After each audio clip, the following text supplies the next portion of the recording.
All right. Hello, everybody. As you can see, we are joined by quite the ensemble cast, and we are all in various positions. I'm in the bottom right. Troy's in the top left. There's no fancy overlay here. In post, we will have everybody's Twitter and various names, just in case you're curious as to who all of these people are.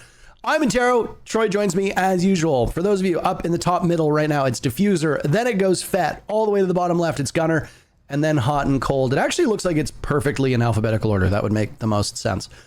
For those that don't know who these four gentlemen are, they are members of the newly announced Cloud9 Beastcoast team. They are also Manchester Major champions. You know Fett from TikTok. I'm sure you do. The other three, you know, well, Dfuzr being a rookie, you know him from this team, but for Gunnar and Hotancold, you'll know them from their affiliations with a variety of teams. Gunnar, most notably the Sonics. As for Hotancold, he's quite a journeyman, and he's played all over the league, all the way back to Flipside. When Flipside was your first major foray that I remember you on, but feel free to tell people the teams that you played on before that. Gotham Gaming, Vex. Those were the only two. Oh, always forget about Gotham Gaming. What a roster! What a logo! It's pretty forgettable. Yeah. What a logo! We're gonna be starting. King George. King George was on the team. Yeah, King George teammate. What about was Poge on Gotham Gaming? He was, right? Was Poge? Not the OG. Yeah, I think it was like once you guys swapped, right? Yeah, once. I will admit, Gotham Gaming was before my time, so my memory of the teams that came before I started casting quite slight. But we're here to talk about the Manchester Major champions. We're here to talk to all four players about their individual stories. And most importantly, we're going to talk about the journey that you've all been on together, a journey that has been titled an underdog run, redemption, all of these words that have been thrown out. But first, let's start with the timeline. And that means talking to Fett about where this team began, because Beastcoast as an organization has been involved in the Rainbow Six Siege scene for quite a while. But I think one could argue that outside of about, 4 or 5 years ago, the team really hasn't met a lot of success. And I use the word team, but really it's the org, because this is a completely different team. And Fett, as far as I'm aware, you had a hand in building this roster with some other people behind the scenes. So why don't you take us through the genesis of Cloud9 Beastcoast? Yeah, so Stage 1, 2023, I got brought on to Beastcoast as a head coach by Mr. B. Hyper was kind of assigned to build the roster, and then he brought on Mr. B in reality TV, and then Mr. B brought on me. We had a mid stage. We got fourth. We didn't make the major. And then after that, a couple mistakes were made in terms of pickups. So then after that second stage, we got last place. And then they nuked the roster, obviously, because of the disaster that was Stage 2, 2023. And when I got the reins, I kind of was going off of the bias from the last roster that, okay, it was full of rookies, so this time around I need experience, like people that have played and placed highly at majors from NA that were free agents besides Gunnar. So at the Atlanta major was really when things started rolling. So with Sean, he approached me at the Atlanta major, and, you know, he was just like, yo, I just got dropped. And in my mind, this is a guy who's consistently placed, you know, pretty high in each major international performance he's done. And he's been on a team with a culture that, in my mind, wasn't the best, but I still saw him trying to be the mental leader of the team. So I was like, this guy's got a ridiculous iron mental, and I need that on my team. I don't know if Troy's heard me say this before, but for some reason, I've told Sean this 2 million times, I called Gavin getting dropped. Like, before they even played main stage in Atlanta, I was like, for some reason, I have a feeling like he's not going to fit their system as well, and eventually he will get dropped before SI. So I told Gunnar, I was like, listen, Gunnar, like, you're not going to believe, like, trust me on this one. I know Gavin's going to get dropped. Like, before y'all even played your game, Troy, I was like, I know Gav's going to get dropped. We're going to get Gav. So I was kind of like hammering Fozo and Gunnar like that we're going to get Gav.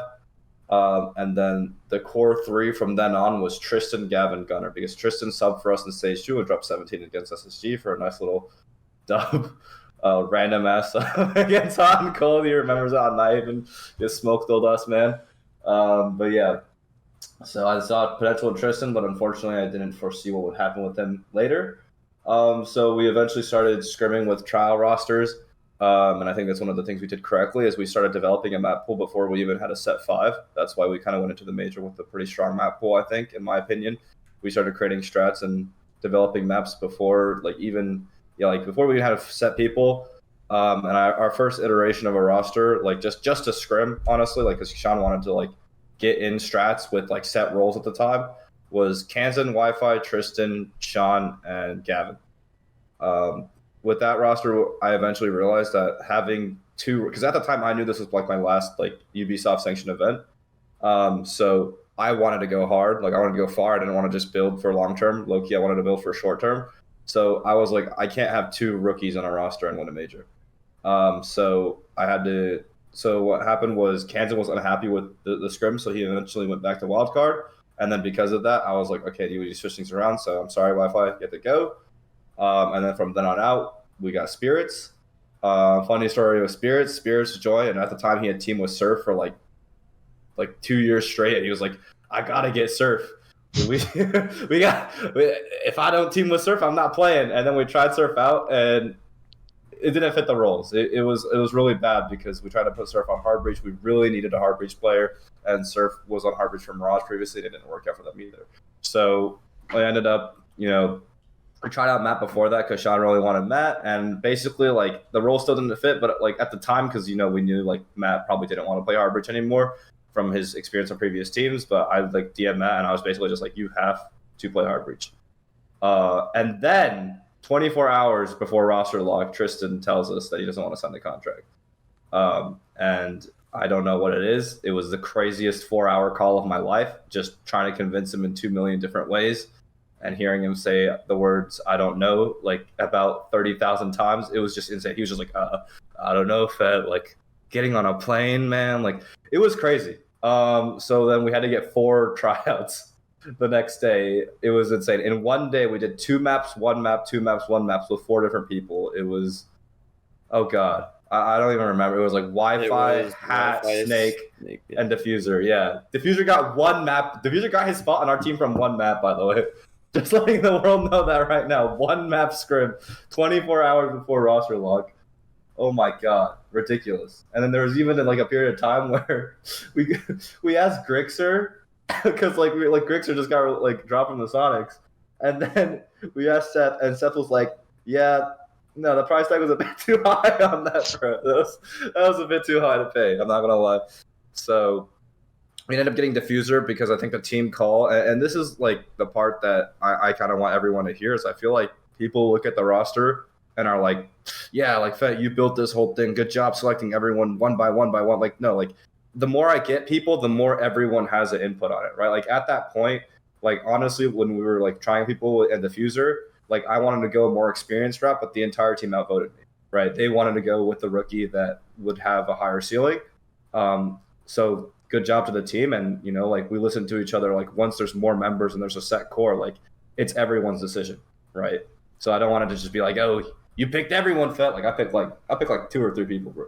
But I want to jump in for a sec here because there was a pretty decent conversation that happened on Twitter. I don't know if all of you saw it, involving like cash flow, and Matt, I think you were actually involved in that conversation, about, is it a coach and a general manager's job to pick the players and deal with the team, or is it the team's job to have an insight into that?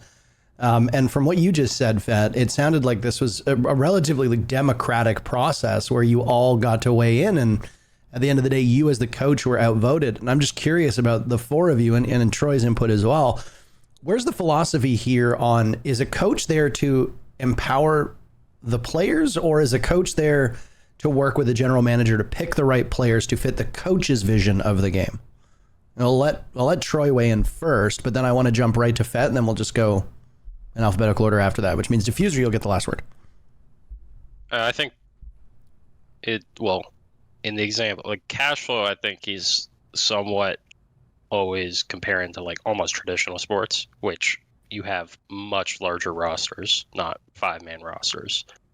And I think just like a natural thing like that with that, right, is like teams are more player led, especially in esports. When you only have 5 players on a team and one has to be an IGL, and then I think the best teams are more and more player led, where there's multiple people on the rosters that contribute ideas and into the strategy and just overall culture of the team. So I think, I think the coach should almost be like the backbone and like the structure and kind of just like helping enable all the players and obviously helping them develop. But like the example Cash gave, I think that's more for like a team of rookies. Like if it's a team of rookies, then yes, they should have no say on who their coach is. Like the coach should build the roster and bring people in, and then yes, if he wants to bring in, if he wants to bring in experienced players or bring in rookies, so be it. I guess an example for this is if the roster was built where Fett started with Dfuzr. No offense, Dfuzr, but he probably shouldn't let Dfuzr pick the entire roster because you don't have as much experience yet, right? You still have input, but That's fair. you shouldn't be like outright like I want this guy, this guy, this guy. Because like I'll tell you right now, if I joined DZ and I let Pamba pick the roster when I first joined, he would have picked his 4 boys from ranked. I wouldn't have been playing, right? So like shit like that, it changes, and I think obviously people see the value of experience and stuff like that over time. But yeah, player led teams, I think the way to go. And when it's like that, I think the coach is more to enable. So how did you approach that, Fett? I mean, obviously the point Troy raises about having some of the less experienced players pick teams, not that a player with limited experience can't build a good team, but I think that if you are new to the comp scene, there's a lot of things that you need to consider that you might not pop into your head. Somebody like Matt, who is one of the most experienced players in North America, and as of right now is one of the more tenured players in the whole game. You would think that maybe he would have a better eye than a younger player to pick a team. But even then, like Matt, no offense to you, you're not looking to be like a coach or a GM as far as I'm aware. You might not be thinking like that. You might be thinking like a player, whereas somebody like, Fett, you're probably stepping farther back. And I would like to say looking at the roster more objectively than somebody who's actively playing on it. Is that something you'd agree with, Fett? I 100% agree with the experience point that Troy brought up. Like, I think it definitely, I wouldn't be here if I didn't suffer the failures I did with my choices and philosophy going to it. In terms of the whole discussion earlier, I definitely think, to me, it's not the dichotomy. It's not black or white. It's not you support or you lead. To me, the best system is where leadership is very flexible. I think the players can agree that I'm naturally like a very strong leader, and I try to take charge of the team a lot. But the biggest thing that works out with us is the amount of trust we have in each other, right? Like, I think I like head on led the team for like a good portion of that major, but grand finals was fully player led. And I was just literally there to just be supporting and fill in the gaps with the prep and making sure people eat bananas and stuff. Like I barely like gave any speeches, said any like thing leadership wise in those grand finals. And I think that's the biggest strength of our team, honestly, because like going back to the example with Dfuzr, if I went into that, decision, like, no, this is my team, like I'm going to get the player, fuck all you guys. That's a breakdown of culture within the very start. It's not about the idea of like what I want. It's about, do I break down the trust in each other and the team culture with the decisions I make? And as long as we uphold, the team culture and have absolute trust in each other, I think the chances of bringing out the best within each individual player is a lot higher than, okay, like, fuck you guys, you outvoted me, but it's my team, So I think at the end of the day, like, regardless, like I get where you could say like the coach needs to be led or the players need to be leading, but at the end of the day, for me, it's in trust, right? If everyone just values each other's opinions and like the hierarchy can be flexible, the leadership can be flexible. We just trust each other's calls and we respect each other. At the end of the day, we maintain a culture. It's fine, in my opinion. To touch on that, when I was saying the player-led thing, I wasn't saying just like outright, right? Yeah, The players are the only ones leading. I just think that the players being able, like, contributing to the leadership and contributing to the culture, and not just being, like you're saying, like the coach being the only one calling the shots. Yeah, you meant more so than like traditional sports, is what you were trying to say. Yeah.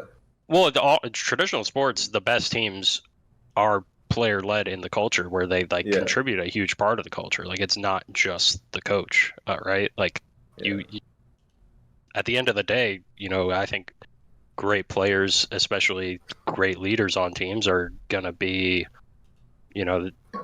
they're not going to be like entirely quiet, right? They're gonna have a big impact on the team, whether it's through their actions or through words or whatever it may be. So, but yeah, go ahead. That's why like people in sports like purely bring in like vets for the locker room, just for the locker room culture. Like the coach isn't really a part of the locker room culture in real sports. And then for like cash flow's argument is just kind of weird to me because like in traditional sports, I would say like 95% of the coaches have played the sport before or have like coached the sport before. And there's just like, it's a lot easier to gain knowledge in traditional sports than it is in esport. Like there's not, I would say 80% of the coaches that coach Siege don't really know, a lot about Siege. So it's like, why should they be the ones to choose the players? Gunnar, you and Dfuzr, you both can weigh in on this. I don't know if either of you have any different viewpoints. Gunnar, you've had a couple different coaches. Obviously, Dfuzr, you've had basically just Fett at a tier 1 level at this point. Gunner's smiling right now. No, I don't know. I've been in vastly different cultures, I guess you could say. This is, I guess, in my opinion, for success, you just need everyone to be able to say their piece and it be respected at least, versus like one person says something and it goes. I guess that's a lot what we do on this team, and that's why I think it's successful. And the cash flow thing, I think it's kind of ridiculous, in my opinion, because any coach can go up to our GM and whoever who doesn't really play Siege anymore, really has an idea, and just say all the right words to them that they want to hear at that time. And they're like, all right, let's get this guy. And he's just a check stealer who talks big but has no idea what's going on and just tries to take over a team. And so that's why I think that's scary. And I wouldn't like that, but that's my opinion. Dfuzr? I mean, I agree with Sean. Going back to like what Troy was saying, if I came into T1 and Fett was building this roster with me, I definitely would have got my ranked boys, Kobe Lex. Exactly what I was thinking. Yeah, like it's not always great to just build it around just one player, but like especially if they're a rookie. But I mean, if the situation is this, we all just want a major. I feel like we all have a reasonable decision, like team decision to pick up the coach. I had to fight for my life just to get Matt, and because I think every team needs a coach that's a leader, but I also think you need a player that can lead the team and tell everyone like when people are goofing off in scrims or whatnot. Everyone has a person that they respect, and when he tells you to shut the fuck up and lock in, like you shut the fuck up and lock in. I just feel like in my personal experience, having a guy on your team that that can lead y'all as well as a coach is super important. And that's what I was trying to tell Fett. Fett's like, no, you're jumping the gun. You're jumping the gun with this. No, just get Matt, bro. Like, get Matt. Who else are we going to get, bro? And he's like, you're jumping. I really had to fight for my life. I just want to put that one out there. You're welcome, Matt. Appreciate it.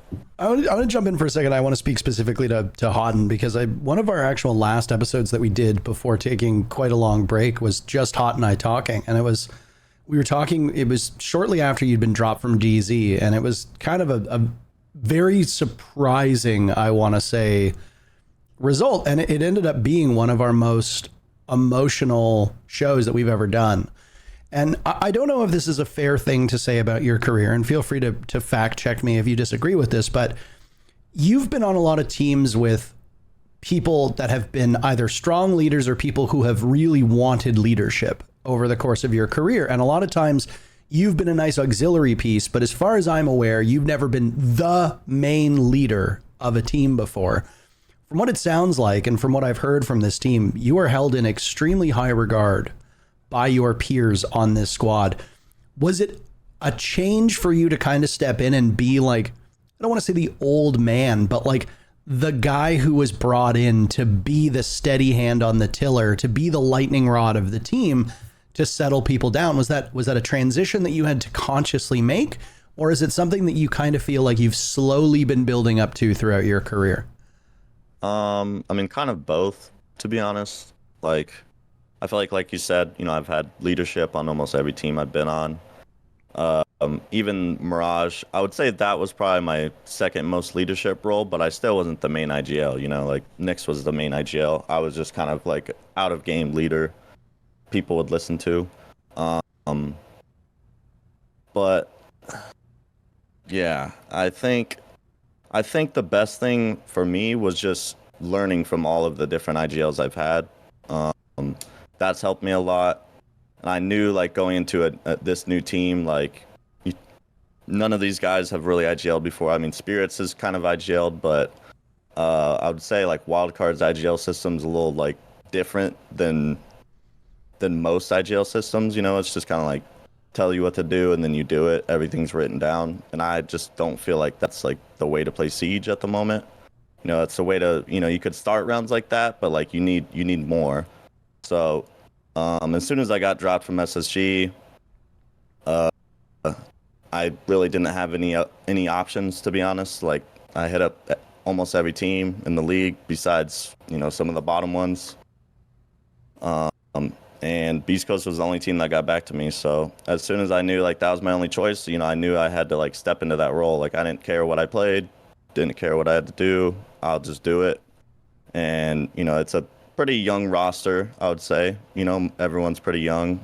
They got experience, but they're still young. So I knew I had to be more of the leadership role. And I mean, I think that's what I should have been the whole time on other teams. I didn't really know that at the time, but it's a lot easier to play the game when you're the one saying, like, what to do. Like, if you fuck up, it's mainly on you. And I don't know, it's just easier for me to play when it's like that. I want to jump over to Fett and possibly put Matt in an uncomfortable spot where I say, Fett, what do you think Matt brings to the team as a leader? What are the positives that he has, and how does he enable the rest of the team to do well? And I mean, maybe he doesn't. Maybe the team just does well and Matt chimes in where needed. But you obviously, as the coach, probably have the best view in the house of how Matt's leadership impacts the other four people on the team. Yeah, one of the best, like, the most pleasant surprises I had with Matt transitioning to IGL, like, very early on our team, we kind of figured out he was, like, very strong, like, leader. One of the pleasant surprises was that he had a lot of traits that you develop over time of being an IGL. And I mean, I'm speaking from, like, IGLing in T3, so I probably don't have the best angle on this, but I feel like, a lot of IGLs throughout the course of their careers, like, kind of have to figure out, like, what does it mean to have control, but also be able to give reins at times, because your entries see a lot of the gaps, honestly, at times. And, like, what does it mean to give control over to someone else? What does it mean to, control your emotions and understand that if you fold emotionally, your entire team folds after you because you are the pillar that supports the entire team, right? What does it mean that, like, yeah, like, just all these leadership traits that you pick up over time? And Matt kind of spawned in with a lot of those, and I was really, really grateful for that, right? He was really good at, like, giving control, like, letting people take gaps, really good at controlling his emotions, really good at, like, managing retrospect and stuff. And, I really, really appreciate that. I remember putting Sean on defensive IGL after we went 0-3. And honestly, for the first couple of weeks, he would freak out sometimes on defensive routes. Like, what are we doing, guys? Like, listen to my call. But then, like, he would learn from Matt. Like, how Matt would react to if someone else took over the round and it went wrong. Like, how to react to that as a proper leader. And I think Sean's a lot better at now. So thank you, Matt, for spawning in like that, I guess. Yeah, and one thing I want to say too is, everyone keeps saying, like, I'm the leader, the main leader of the team, but, like, Sean led a lot during that major win. He was obviously feeling himself, so I think that helped a little bit. But I mean, he stepped up more than anyone could have asked for, and, like, that was a huge part of our success there, I'd say. Thank you, Sean. You're welcome, guys. So, Troy, I don't know if you have anything else to add about this. I mean, you've obviously played with Matt since the dawn of time. Never with. No. With. Like, Damn. as in Never with. you've played with and against Matt, as in like in NA, Never not with. on the same team. Never with. Against. Never with. And like ranked in 10-mans, maybe. Yeah, ranked time. That's true. So I'm not. I'm just for a little language thing. I'm not employing it as in like you guys were teammates. I mean like. Well then, for been in the language, same why are you saying ecosystem. with? Because They got you're beef, still Parker. in NA. You're still playing with the other teams as well. No, you're also playing against them. You're playing with them in a general sense. 'Cause No, you're not playing with them. You're playing against them the whole you're time. not playing with BDS because they're in Europe, but you are playing with Cloud9 Beastcoast because they're in NA. No, you're playing against them. Oh, for fuck's sakes. Doesn't fucking matter. It's competition. Alongside? Alongside is fine. With is fine. I know that you've never been teammates with Hotan. We've talked about this a billion times. But No. let me specify. Playing against him. Thank you. Is that better? Yep. How has it been playing against Matt? Oh God. Fucking, I played against Matt when Matt was underage. That's how crazy it is. You guys are calling him an old man, but I played against him when he was underage and couldn't be playing. Was too young to be playing, which is like actually crazy. There's a league. It's like half the league at that time. Whoa! Yeah. We were just leaking. It's been Well, leaked. I don't think you played Played 2 games on the last place team. Okay. Well, it was like you were one of the ones that was like you were turning 18 like right near the start of the season. Well, Yeah. season 1, I played the last 2 games, and then season 2, I couldn't play because I wasn't 18 yet, so I only played the last 2 games of that when I turned 18. Okay. Anyways, I don't know. I mean, been competing against each other forever, so I don't. What do you want me to say? Well, Matt used to be super annoying to play against. It used to piss me off a lot playing against him. Because I think you were one of the only other kind of lurky players in NA. So, well, you and like Lax. But Lax was a different kind of lurk. Sit in one spot type of lurk. Yeah, hide in a closet type of lurk. Anyway, or fucking hide outside. Yeah, I don't know. What's the question? Oh, for fuck's sakes. What's the It question? was an open-ended question. It was that you have actually had a great view of his career because you have played against him. He's shed on me most of his career. Yeah, but I mean, I think that we traded though. We like the whole DZ SSG. We traded games quite a bit. Yeah, but I think you're probably still like plus at least 8 on me. Maybe, but who's counting? the DZ SSG rivalry evened up. Me and Kyle joked about it. It's in DZ's favor now. I brought it back. Well, anyways, Troy, unless you have anything particularly prescient to it's well, so like we're talking about like Matt's evolution, like changing to a leader and whatnot, but it's like that's hard for me to comment on. Like I haven't played with him. You've played I've against only his played teams. against him.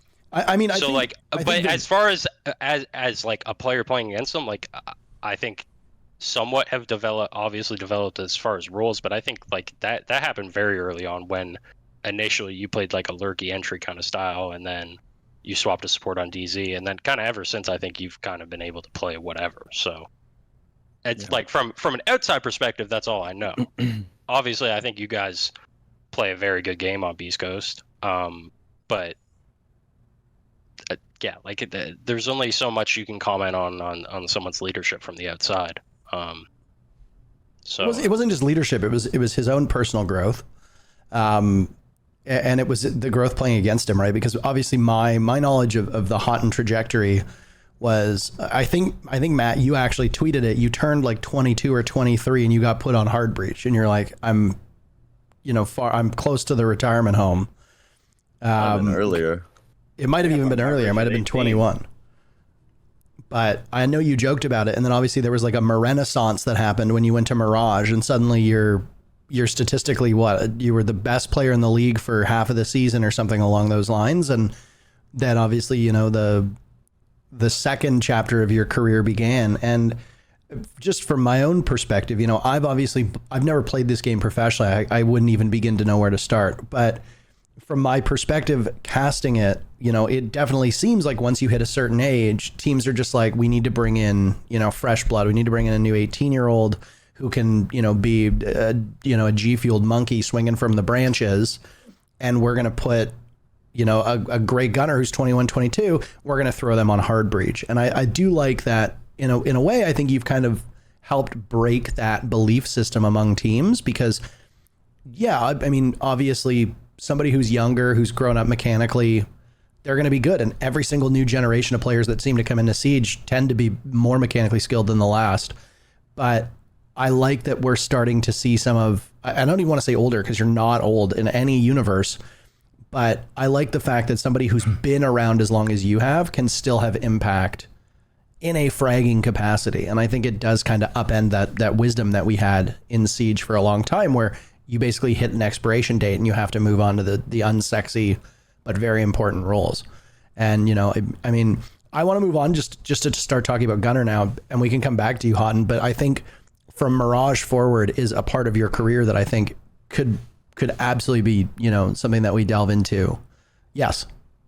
You have your hand I just up. wanted to say, that whole thing about young gunners is pretty untrue because if you look at who dogs us every single game, it's the IGLs, bro. Troy dogs us. Lagonis dogs us. Likeyfact dogs us. It's always the fucking the old ass IGLs that fucking Likeyfact's dog us. Yeah. Okay, he's way younger than me. That guy is young. Yeah. But it's always the IGLs. That's what I'm saying. It's a cerebral game, bro. It's a cerebral game. It's a mind game. So I want to move over to Gunnar here because, Fett, when you were talking about the beginning of this team, the one person you kept referencing was Gunnar, obviously. I remember Gunnar back before you made your debut at a tier 1 level, how highly touted you were as a prospect. And, I don't know if you felt this, but I remember talking about this with other casters behind the scenes, is it seemed like there was going to be obviously a lot of pressure on your shoulders when you made your debut.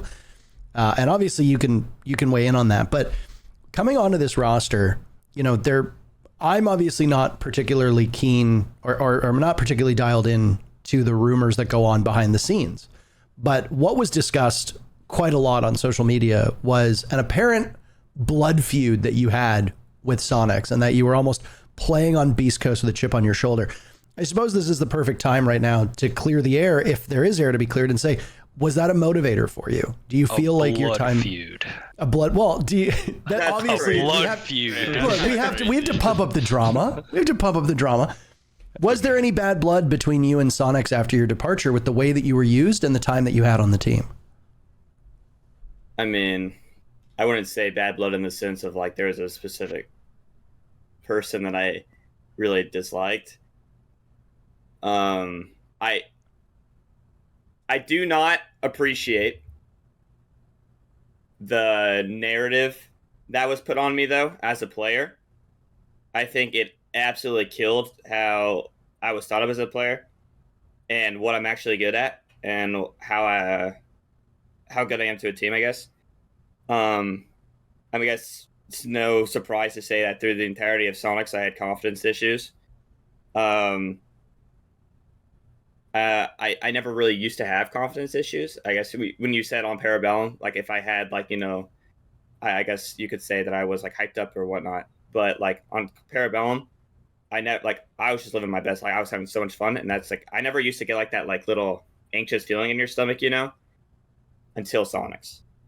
And I'll explain why. But obviously that was the first team where I'm making majors and okay, now the winning a major and whatnot is expected, and that's become real. It's not just you farming on a bad team anymore.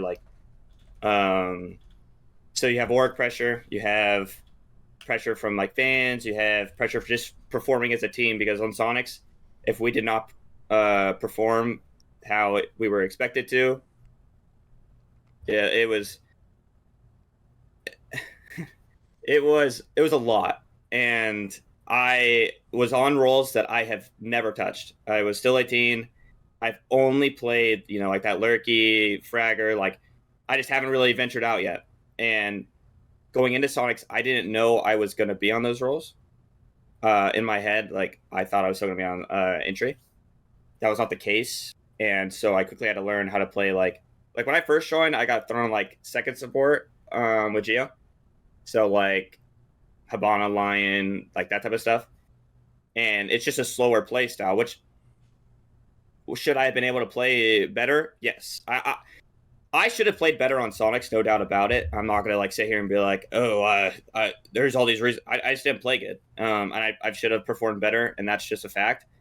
But I also was still learning and trying to develop as a player, and I was all over the place on Sonics on new roles every other week. If we were losing, I was thrown on Harbreach, I was thrown on Sledge, I was thrown on everywhere. I was IGLing at one point. I was everywhere, and it never felt like I could just settle into one role and just get comfortable and just, you know what I mean? Everything was changing all the time, and that was a lot. But I think getting dropped, I knew it was happening. I went to them. I was like, hey, can we just be honest? Like, am I dropped? Like, I knew it was coming. It was a long time coming. It is what it is. No bad blood. I was ready for something new. At that point, I was just mentally just like, just get me out. And yeah, so after I got dropped, I just went straight to every team, and I was just like, like I promise you, like Sonics was not a good showcase of what I can do as a player, and it was hard to get on the team just because of like people just thought of me as like an idiot, just like straight up. Oh, this guy can only hide. This guy can only make play. Like that's just what I was thought of. So like, trying to fit into a team, nobody really wanted that except for Fett. So, yeah. Hiding won us that game, Cafe against FaZe. Hiding won us Cafe against FaZe. That is true. That is true. I mean, I'm not gonna say I don't do that, but like it's not the And I mean, in a way, I suspect that us as casters are slightly responsible for that narrative too, right? I mean, we see what happens and we just talk about what's happening in front of our eyes. And when we refer to certain players in a casting perspective, we'll usually refer to one of two things. We'll actually talk about the numbers, or we'll talk about what's referred to as in a lot of traditional sports as the eye test, which the eye test is, it's not really based on specifics. It's not based on numbers. It's just, am I consistently seeing something happen?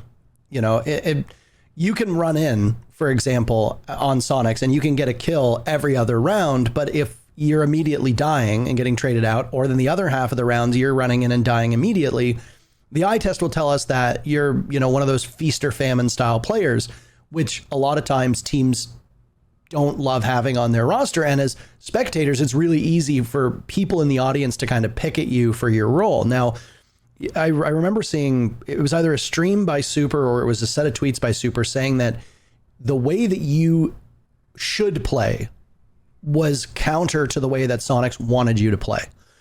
And obviously now you step onto this Beast Coast squad, you win a major immediately, you set a new record for the most kills on LAN. You said you had confidence issues on Sonics. How long did those confidence issues, if they did at all, carry over to Beast Coast? And have you gotten past them? Do you still battle them? If you got past them, how long did it take? I mean, the anxious feeling's always there, but like, it's just, I don't know. I get to focus on playing the game. Without. I get to just focus playing the game, and that's just all I want to do. I just want to play the game. I don't want to worry about all the other stuff. I just focus on me, focus on what I'm doing, and like that's just what I do now. Yeah. And what is it about Sonics that allow you to be yourself? That have allowed you to? I don't want to. Or sorry, what is it about What is it about Cloud9 Beastcoast that have allowed you or has allowed you to bounce back? Is it the fact that a team like that you're on right now doesn't have that same amount of pressure from an org standpoint? Because I mean, I think it's fair to say Sonics have quite a set of staff with very high expectations. I don't know if the same expectations would be there from basically an org that has built a brand new roster. Is that the reason? Or is it just that the style of gameplay and the teammates that you have help you play the style of game that allows you to succeed as much as you've succeeded over the last 6 months? I need to say something real quick. I need to jump in. It's right there. What you just said about Sonic support staff, okay? What support staff do they have? They have a dictator that runs the org, does whatever the hell he wants, right? I gotta hide. Right? Does whatever the hell he wants. He basically makes the whole decisions on the team, and then he goes on the stream and shit talks his whole team when they do bad.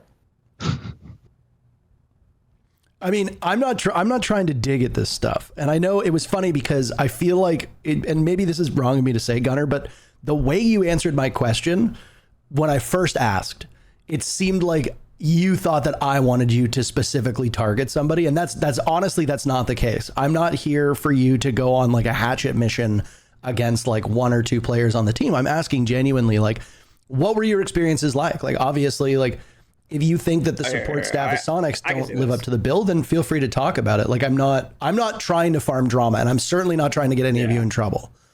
No, I mean, I think I say this. I don't think it's any surprise. Like, even Seth knows. Me and Seth have had conversations about it. Like, there was times where, like, yes, he would go on stream, and you would rip on me, and like, I just like, as a player, that's tough when but we have talked about it. He knows, like, it's just. That's also just how Seth is. Like, that's everyone knows that's how Seth is, and that's just how it is. And it is what it is. And if you're gonna be on that team, you're gonna have to deal with that. And he expects you to win, and he wants his team to win a major. That's what Sonics want. I was not playing good. I was playing, getting to other expectations, and I was a rookie, easy to dog, and it is what it is. I don't hate Seth for that, so everyone knows. It for me, I guess I could have been mentally tougher, but it is what it is. This team was not for me, and I think you could see it. Parabellum, Sonics, Beastcoast, all the differences of play, and there's nothing you could do other than like, thank you for the experience, and move on. Yeah, I actually want to chip in on this too. Like, I will say, like, when I first started coaching Sean, it was apparent, kind of, and I don't want to like, I don't want to like shit on anyone like the way that like Reddit likes to do it, but like I think in Sonics there's a lot more emphasis on statistics and direct performance in terms of just numbers, just straight up like wins and how you do in a game, right? And I think going into the stage, I could see that from Sean. Like, every time he did well, he's like, I'm good. I told you, I'm back. Like, oh my god, like I'm doing good. Like please don't drop me. Like, that's what I like. Literally, what I heard was like a guy literally saying, please don't drop me every single time. Like, he had a bad performance or a good performance. And like we had a talk once, I think, after our first couple of wins, where I told Sean, like, I've never looked at your stats. I never once went on CGG and looked at how you did, because at least like the best example that Matt gave in terms of what I believe to be a strong team culture is Astralis at SI23, where Shuttle was quite literally shitting the bed for the entire event, and then he clutches up and goes nuclear against Koi, right?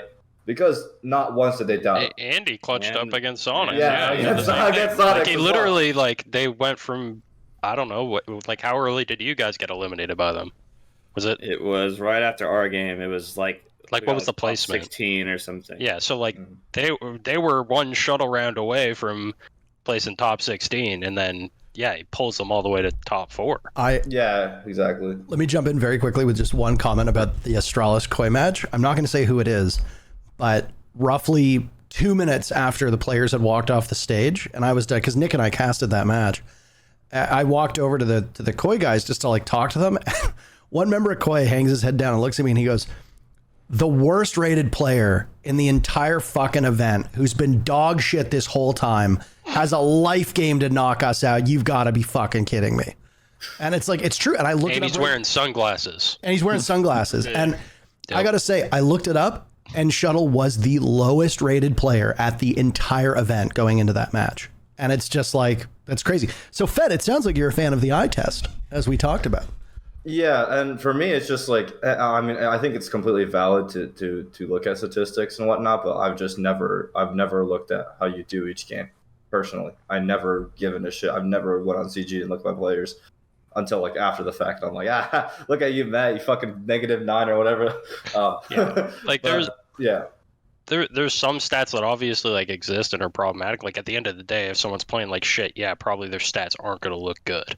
But like there are definitely cases where like it looks statistically like someone's playing like shit, but they're probably like they could very well be doing a good job. Yeah, They very well could. Yeah, I think like releasing the pressure of stats and dropping off of Gunnar's shoulders was like I think the biggest thing for him, because like I think like there's a lot of teams that kind of have conversations about rosters mid-season. I think that's the biggest mistake you can make, right? That like you just chalk your entire team if you talk about anything involving roster mid-season. Like between seasons, like yes, obviously you need to have that hard discussion, but during the season that is your 5. And the moment you break that 5, it's you chalk it, right? So I think just like letting Gunnar know, like, hey, like I don't care, like right now we are 5, no one's getting dropped, no one's gonna be like everyone's on this team safely right now. Just play the game. I don't care how you do. You can go -20, you're on the team, So that's all. It sounds like it's fair to say that win a major or not, you were pretty comfortable keeping the team together. Was that the goal, or do you think, I mean, obviously I don't want to say it because for the 2 players, by the way, who are on the roster that are not presently on this podcast, they're both currently in chat right now. But as the coach, you said you wanted to build short term. Does that mean that if this stage had gone horrifically bad, you would be looking at roster changes, or were you confident enough that you wanted to keep the whole gang together and just gradually improve and at least give it maybe one more stage, give it the event that's coming up in a month, and then see where you stand? Or do you envision that there could have been roster moves if you hadn't made the Manchester Major, for example? I was a bit of a different timeline because I knew I was done like after, like I didn't know World Cup was happening, so I this was my last stage in my mind. Like this was my last thing of Siege. So going into week, but the mindset, I will tell you, the mindset after 0-3 down was I have amazing players, I suck. And I think that like the honest doubt, like the team knows this because I said it to them a million times. Like I was like, boys, like don't worry about how we're doing. Like y'all are amazing. Y'all are like some of the best players in North America. I fucking suck for not putting together a system that worked for us. And I did it. Like that's why went down 0-3. And people talk about like, oh, it's like a magical roster that plays again. No, we fucking tried different shit after shit after shit. Like we slammed our heads against like different philosophies, different systems, different leadership systems, different game theories, different cultures until it worked. We did like the craziest role change after going down 0-3. We had like a 3-hour debrief after losing the wild card on Bank. I was just asking them like, what do you think of this role change? What do you think of this role change? What do you think of changing this? Like, what do you think if we do this with prep instead? Okay, I'm not going to give prep to anyone else except for Matt. Blah, blah, blah, blah, blah. Like just everything, trying to just optimize it. And I mean, that's what it is. I think you can make a system that appeals to all 5 players with any team. And it's really hard when you get down to like, you have a system that works for 4 guys and then 1 guy's kind of left out. Like that's when like esports gets really hard. I think it's like the toughest situation on most teams in esports is like they'll have a philosophy that works for 4 guys and they have to fit that one last guy in. And that's where things get really tough. But I mean, the gamble paid off. We switched everything after we went 0-3. Everything. And we started winning. Now, I'm going to turn my attention to the rookie because he has been put in kind of an agonizing spot where you've had to sit here and not say anything for a prolonged period of time, but also look engaged. And I got to say, excellent job looking like you're like fully invested. I don't know whether you really are or you're just faking it, but you're doing a great job. Hey, I'm here. I'm here. Just not unlike the finals, you showed up because you did an excellent fucking job, especially on that skyscraper matchup. Now, thank you. Gunnar talked a little bit about like, doubting himself with the team. And obviously there's pressures that you put on yourself and there's pressures that your team is going to put on you. And from what all of you are saying, it seems like you're all on the same page that there's pressure obviously from being in a tier 1 squad that comes with being on Cloud9 Beastcoast. But it also sounds like pressure is not there from the coaching staff. Like you're allowed to be yourselves, you're allowed to play your own style of game, and you're allowed to thrive in that environment. How hard is that for you as a rookie coming in to play with 4 players who have been all over the place in different teams and potentially different roles, potentially different metas? How hard is that for you to come in and immediately acclimate to a team that maybe didn't have the most expectations, but each of those players brought a history and you're the new guy strolling in? having to kind of conform to this vision and start playing your style of game? I wouldn't say that I was like so far behind like other pro league players, but of course my teammates were far ahead of me, so there was a lot to learn in not a lot of time. So like every day I practiced, I was 100% there learning. Like I'm still learning, of course, but like every day I was there really putting my all. I had a notepad and everything, just trying to learn literally every step of the game from their minds, picking all their ideas.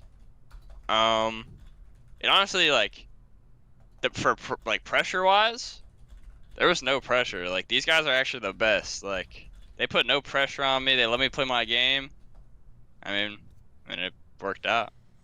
So obviously the team picks you with very limited experience. You know, what was it? You said one match? Was it Fett? Yeah. One scrim, yeah. One scrim. Or one map. One map of a scrim. Yeah. What is it that you think? And obviously you've probably been told this from your teammates, and I'm going to open it up to asking the others just very briefly, but what is it that you thought that you brought to the team that completed this roster? Because I mean, obviously it takes all 5 players and it takes the coach and supporting staff to win a major. Sub you out for, you know, somebody else, a potential 5th, and Beast Coast might not win the major. What is it that you bring to the team as that 5th player? I'm not sure, like, from my point of view, I'm not sure, like, what they were thinking when they picked me up. I still ask them that, like, to this day. I don't really know what they were thinking. Like, I scrimmed one map. I played one tier 2 event. I didn't really do much in my career. But for my, like, PV, I had no idea. Like, I was just like, all right, I'm here for the ride now. Let's ball out. Like, I'm not gonna waste an opportunity given. So. And how much have you learned? Because you said you weren't very far behind. For the record, I did not want to try to suggest that you were some fledgling duck that had just, you know, been born. I mean, like, obviously Gavin's been around for a little bit, but Spirits and Hotan are very well experienced. Gunnar, I think, doesn't get the credit he deserves for how much experience he has as well. What are you learning from these players in tier 1 that you didn't learn down in tier 2 and tier 3? Is there anything that surprised you from being involved at a tier 1 level?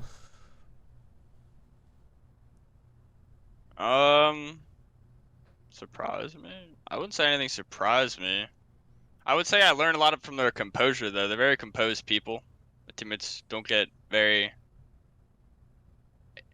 It's not very hectic a lot of the time. Everything's very calm. They're very composed in the comms. They keep everyone relaxed, especially if we're losing. We're still in the game.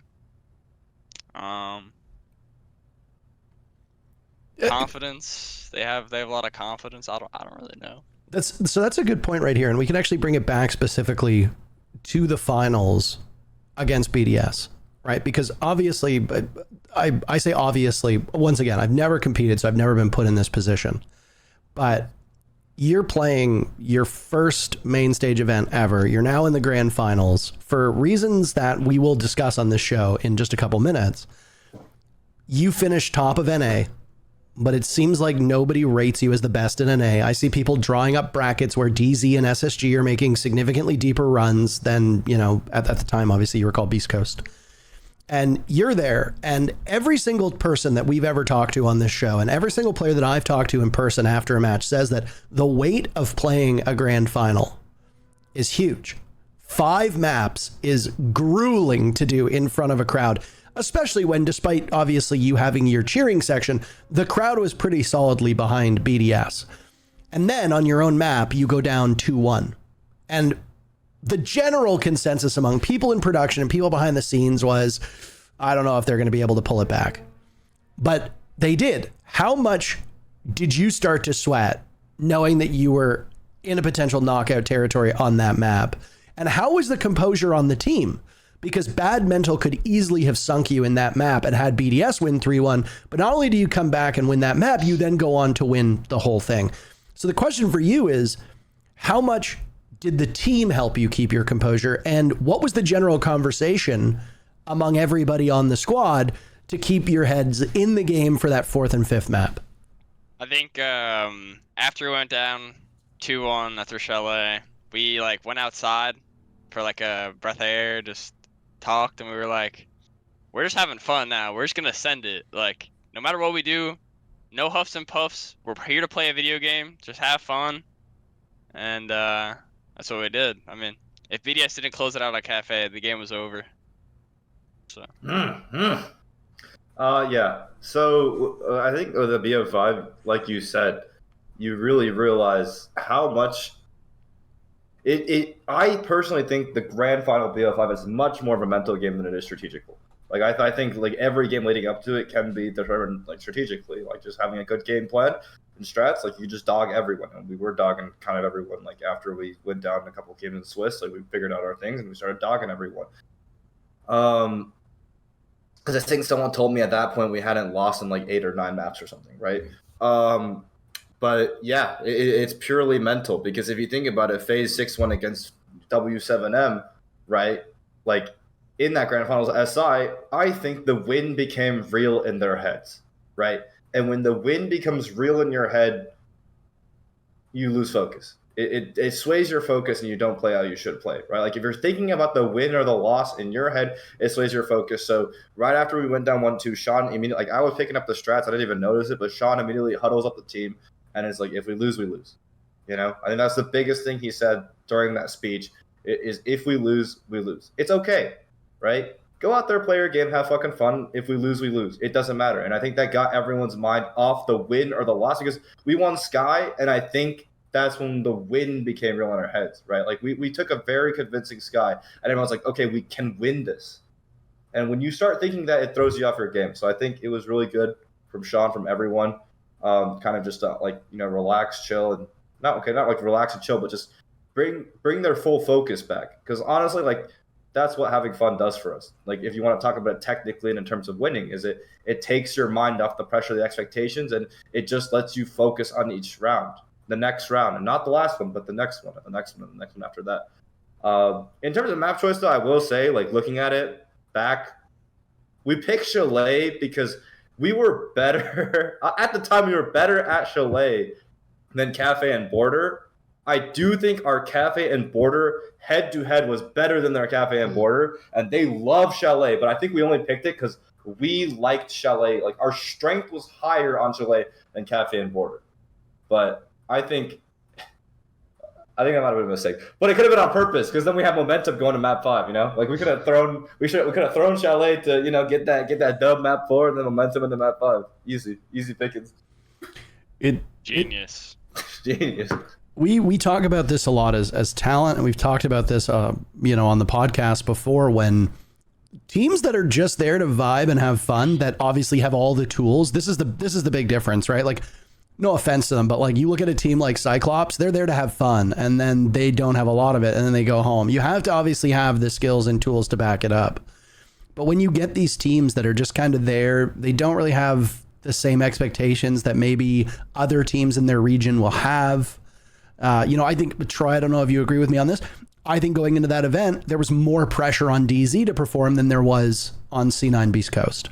And when you find that these teams go into events with less pressure, but all the tools to succeed, scary things honestly happen. These teams end up usually making very, very deep runs. You know, the very first event I ever worked, Ents went into that event in Sao Paulo and almost nobody had them winning the event. And then they ended up surprising everybody. And when you talk to them after the fact, they all said the same thing. Like, we thought we're getting bounced by EG in the quarterfinals. Like, that was it to us. And then when they're like, when we beat EG, like, damn, we realized like we can have fun and win. And that's what they did. And I don't know if that was your thought process through the entire event.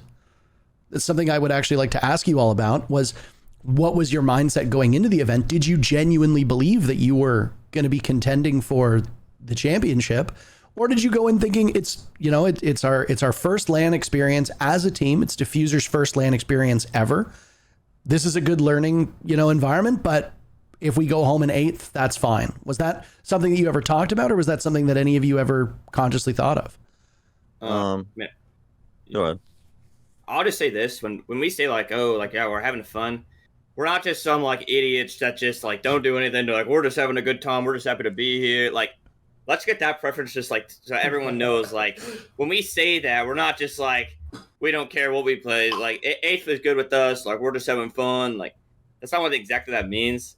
Like when people say that, it's just like Consulate and Chalet. Like it was just like the comms, the mood was down. Like when you start losing, like you just stop having that like flow of comms, and then you get the after someone dies, it's not a calm. It's what the he's right there. He's right, and like everything changes. Your mood switches, and it's so hard to win when everyone's huffing and puffing, and like you just every death is demoralizing to you, and there's just you're just spawn killing. You're desperate. Like that's like.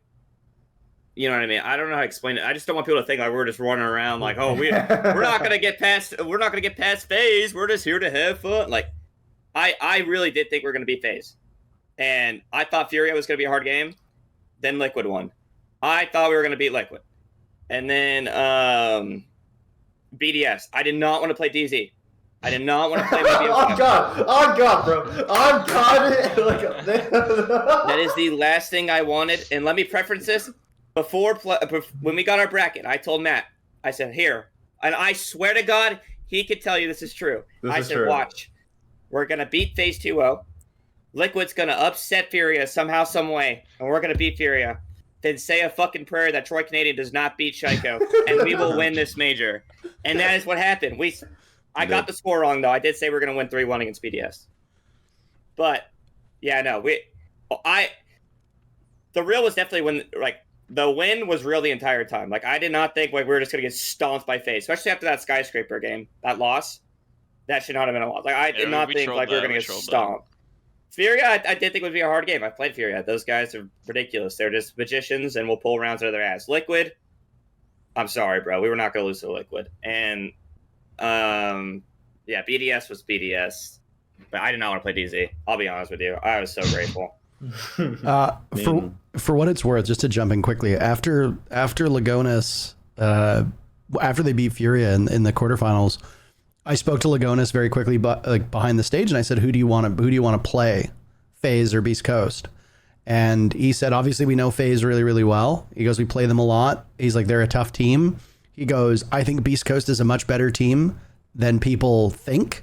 He goes, "I think it'll be a hard game no matter what." He goes, "But their lack of experience as a full team," he said, "is something that I think will benefit us. So I would rather that matchup." And he got his wish, and the experience didn't fucking matter. It didn't. So you guys won.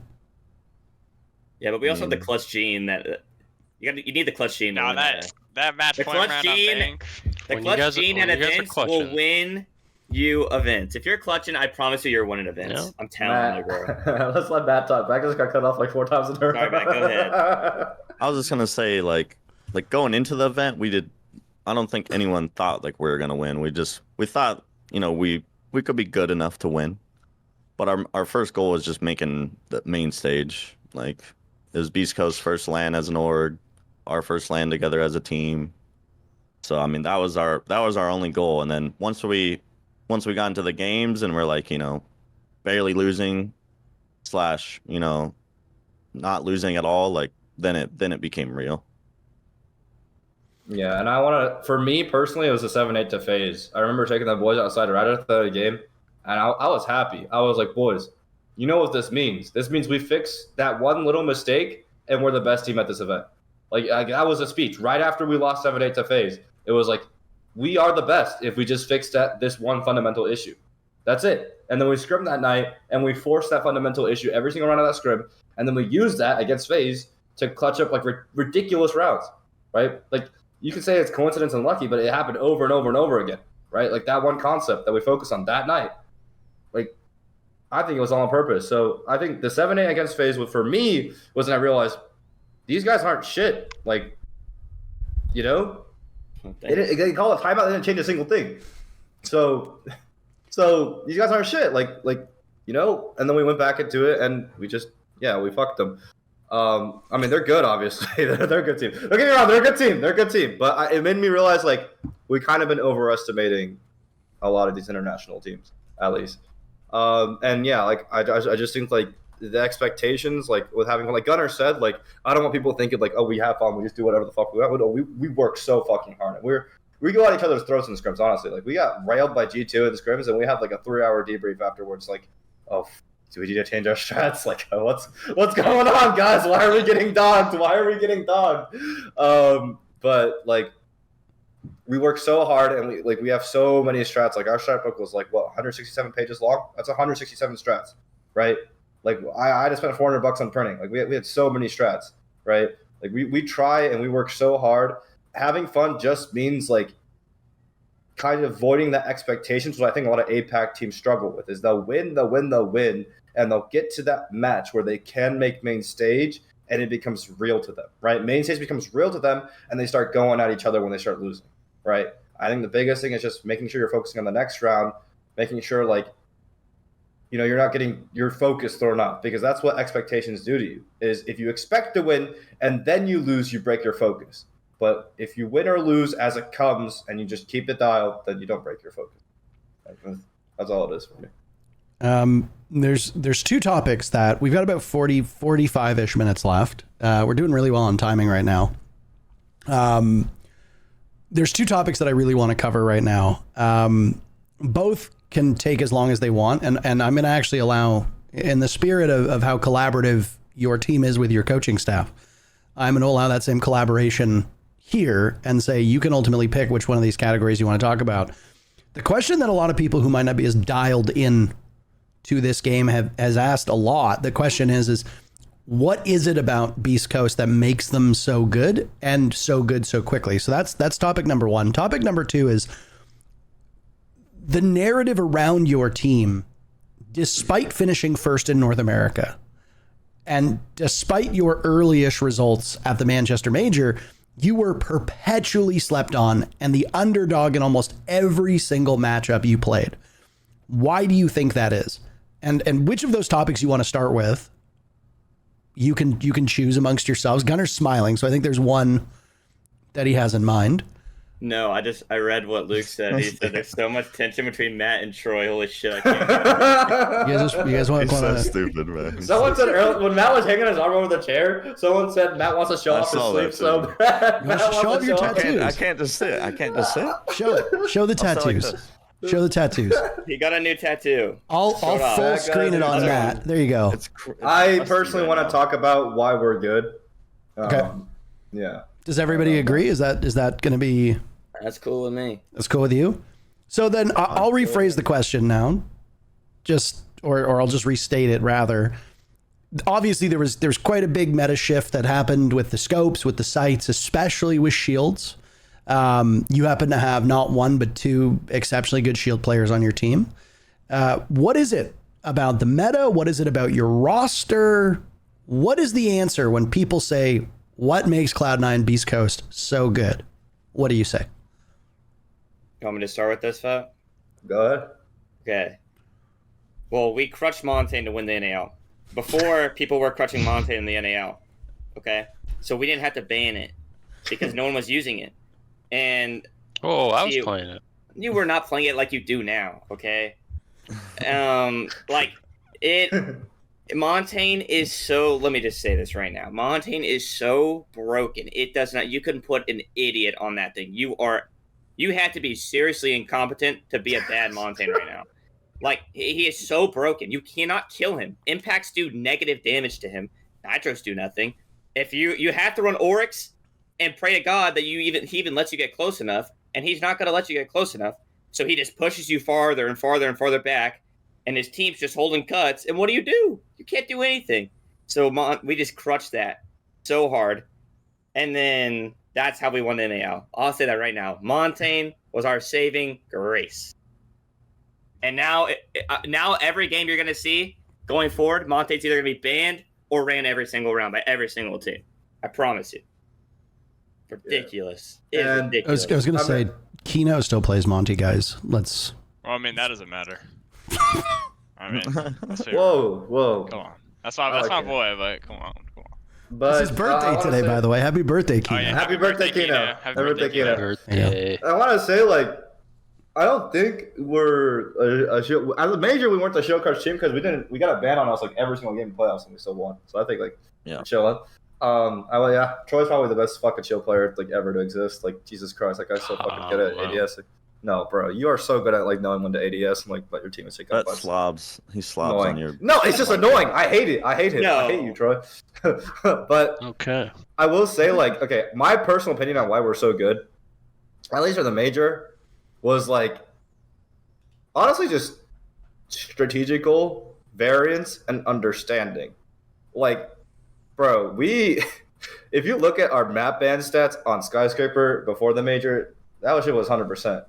You know what I'm saying? And then it became one of our best stats at the major. And I think like everyone's willingness to just like keep just running our heads into maps and strats, like that's one thing. Like people were always like, why is Fett not calling a timeout, bro? Because if I call a timeout, I hurt my team because we have so many strats that like we're not going to run out of options. So if I give the enemy team their coach, no matter what I say in a timeout, even if we're like BDS 6, 6-3, 6-4, 6-5, I'm going to hurt my team no matter what because I give them their coach and I give them an option as opposed to us. We prepared so goddamn hard outside the game that we have infinite options. You know, like we have too many strats, way too many strats. It's ridiculous. For the record, I asked that question on 2 separate occasions in the best of 5, being like, there were a couple times where when you mentioned earlier on, this resonated with me when you said it seemed like, you meant when you mentally win the map, it's over. There were a couple times on the very last map where I was like, it just looked like nerves we're getting to you guys, like you can taste victory at this point. Like, and I just asked, twice. I watched the finals with Lynx and I was like, why is Fett not calling a timeout? And, Carter would shake his head and be like, I don't know. And it's like, there you go. There's the answer. And Lycan actually, as much as Lycan gets a lot of flack for the Lycan timeout, there were a couple matches where he would say the same thing and would say, we had a strat to fix it. Calling a timeout would only allow the opponents to speak as well, and that would hurt us. So it's something that I think people can often forget that, and we try to reference it on the cast. Both teams get to talk during a timeout. So as much as you're benefiting, your opponents might be benefiting the same, if not more. Well, also, like, and I think Lycan got a lot of shit for it, but like at the end of the day, like the coach can hear the comms, right? So like he knows if the team has a solution. Like if you are talking about the problem already and have a solution, and it sounds like you guys already have a good game plan, then what's the point in calling a timeout? You call a timeout, you talk about what you already talked about, you don't get any further than you already were going to get, and now the other team knows that you're probably changing your game plan. Yeah. So like there's just no point in doing it. I was going to say the exact same thing. Yeah. Like you only use your timeouts like when your coach feels like the team needs it. But I mean, the coach can always tell if the team is actively trying to, win the next round. Not just like in the dumps. Yeah. But to go back to the original question, I think what makes us better than a lot of the NA teams or just teams in general is I feel like we're very good at adapting on the fly, which I feel like on attack, me and Sean carry a lot of that. I think I've gotten a lot better on that since I joined, not SSG, but like the newest iteration of SSG with Call Out. I would say, like, I don't know how the teams that Call Out was on didn't do better because like that guy's an insane IGL. Like if coaches could IGL, like that team would be insane. Like you could hear it in his timeouts. He IGLs like literally the next 4 rounds. Like he has everything in his brain. I don't know how he does it, but I've learned a lot from him. So I feel like I use what I know from old DZ, use what I know from SSG, and it's just like a combination of all different like adaptation styles. Helps us a lot on attack, and then defense. Sean does a really good job at adapting ops.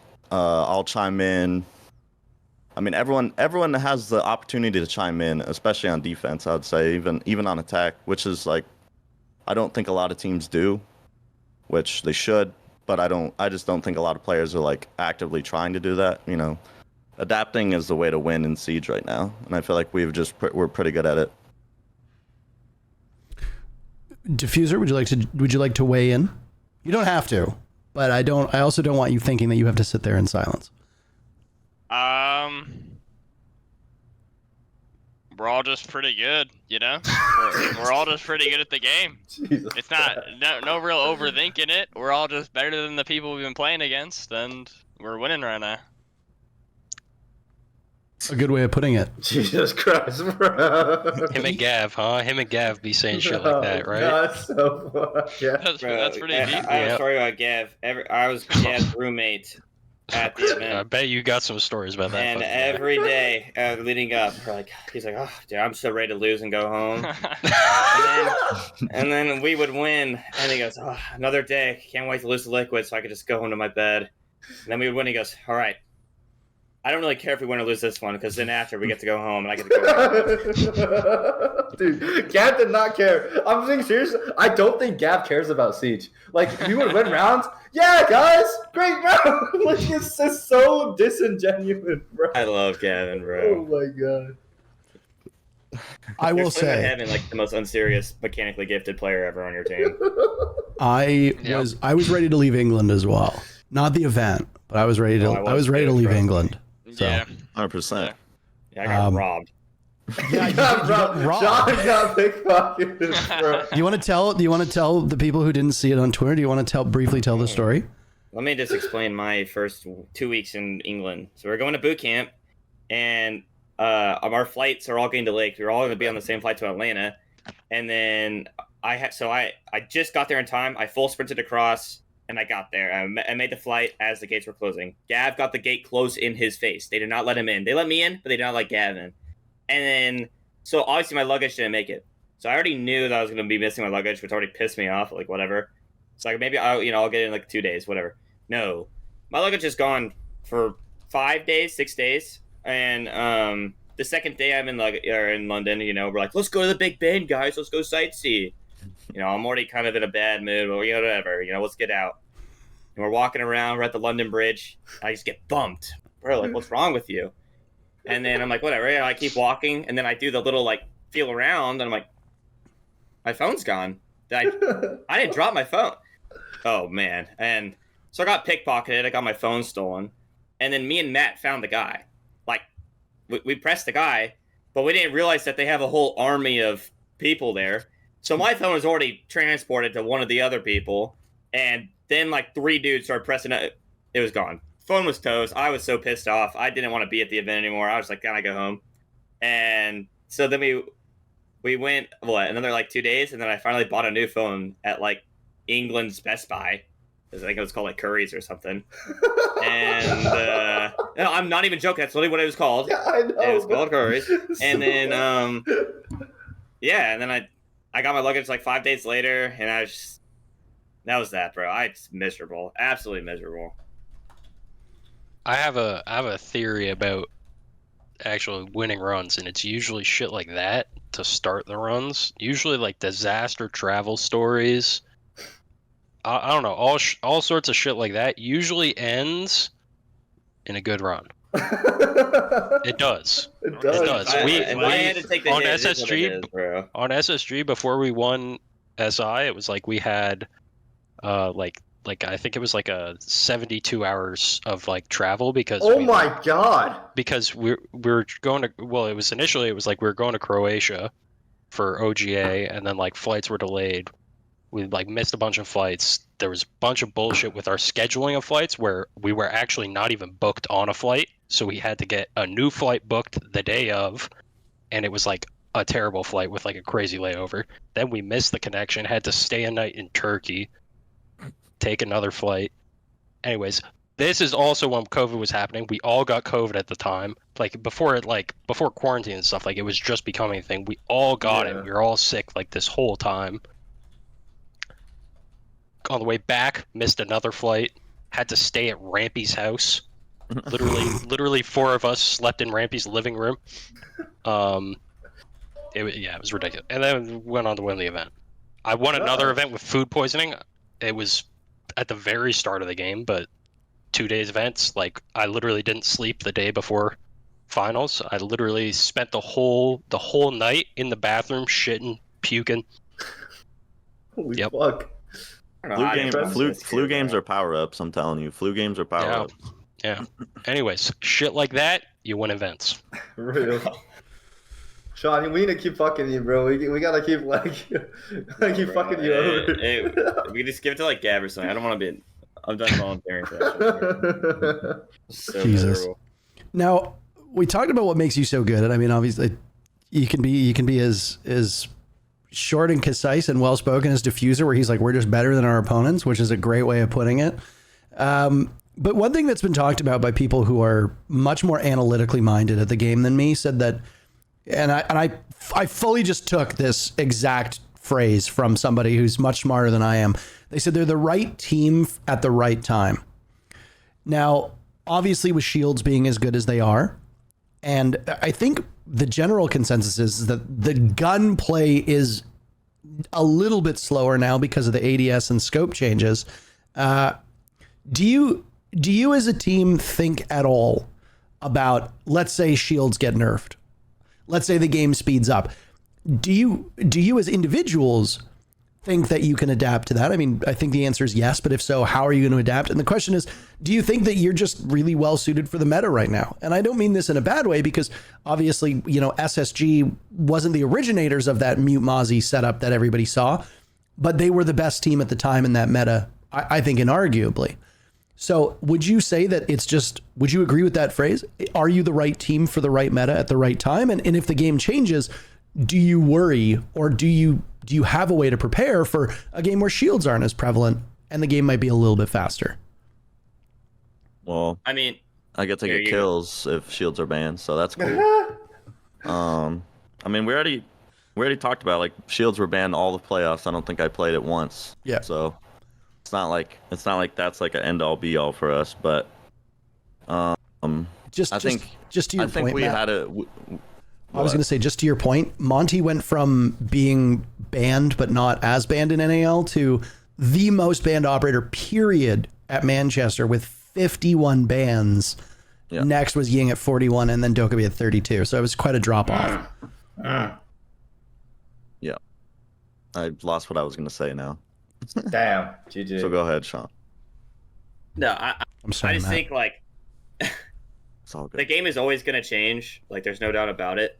And yeah, I mean, I guess we're probably the best team for this meta, but like, I don't know. Like, our team just plays the game so much. Like, even like outside scrims, like everyone's just on the game 24/7. I feel like our Besides team. Gav. I wasn't gonna say it. Try to. No, but like I think our team is like, I think the more you just play the game, like outside the game, the easier it is to just like adapt. Like, as silly as that sounds, like, rank sucks, no doubt about it. But our TMs, but like, if you're just constantly playing the game, seeing the game switching, like, it doesn't feel like, I've never had like a meta shift where I'd be like, wow, like this shift is fucking me. Like, I cannot do this. Like, I've never experienced that. I also haven't been playing the game like that long. Like, I didn't play back when like it was just shields on shields on shield. Well, I didn't play Pro League at that time versus like now. So I could see that being like a massive shift. But like, the way the game is now, I don't know if the game will ever shift as dramatically as that shift was. The most recent dramatic shift would have been repick getting added.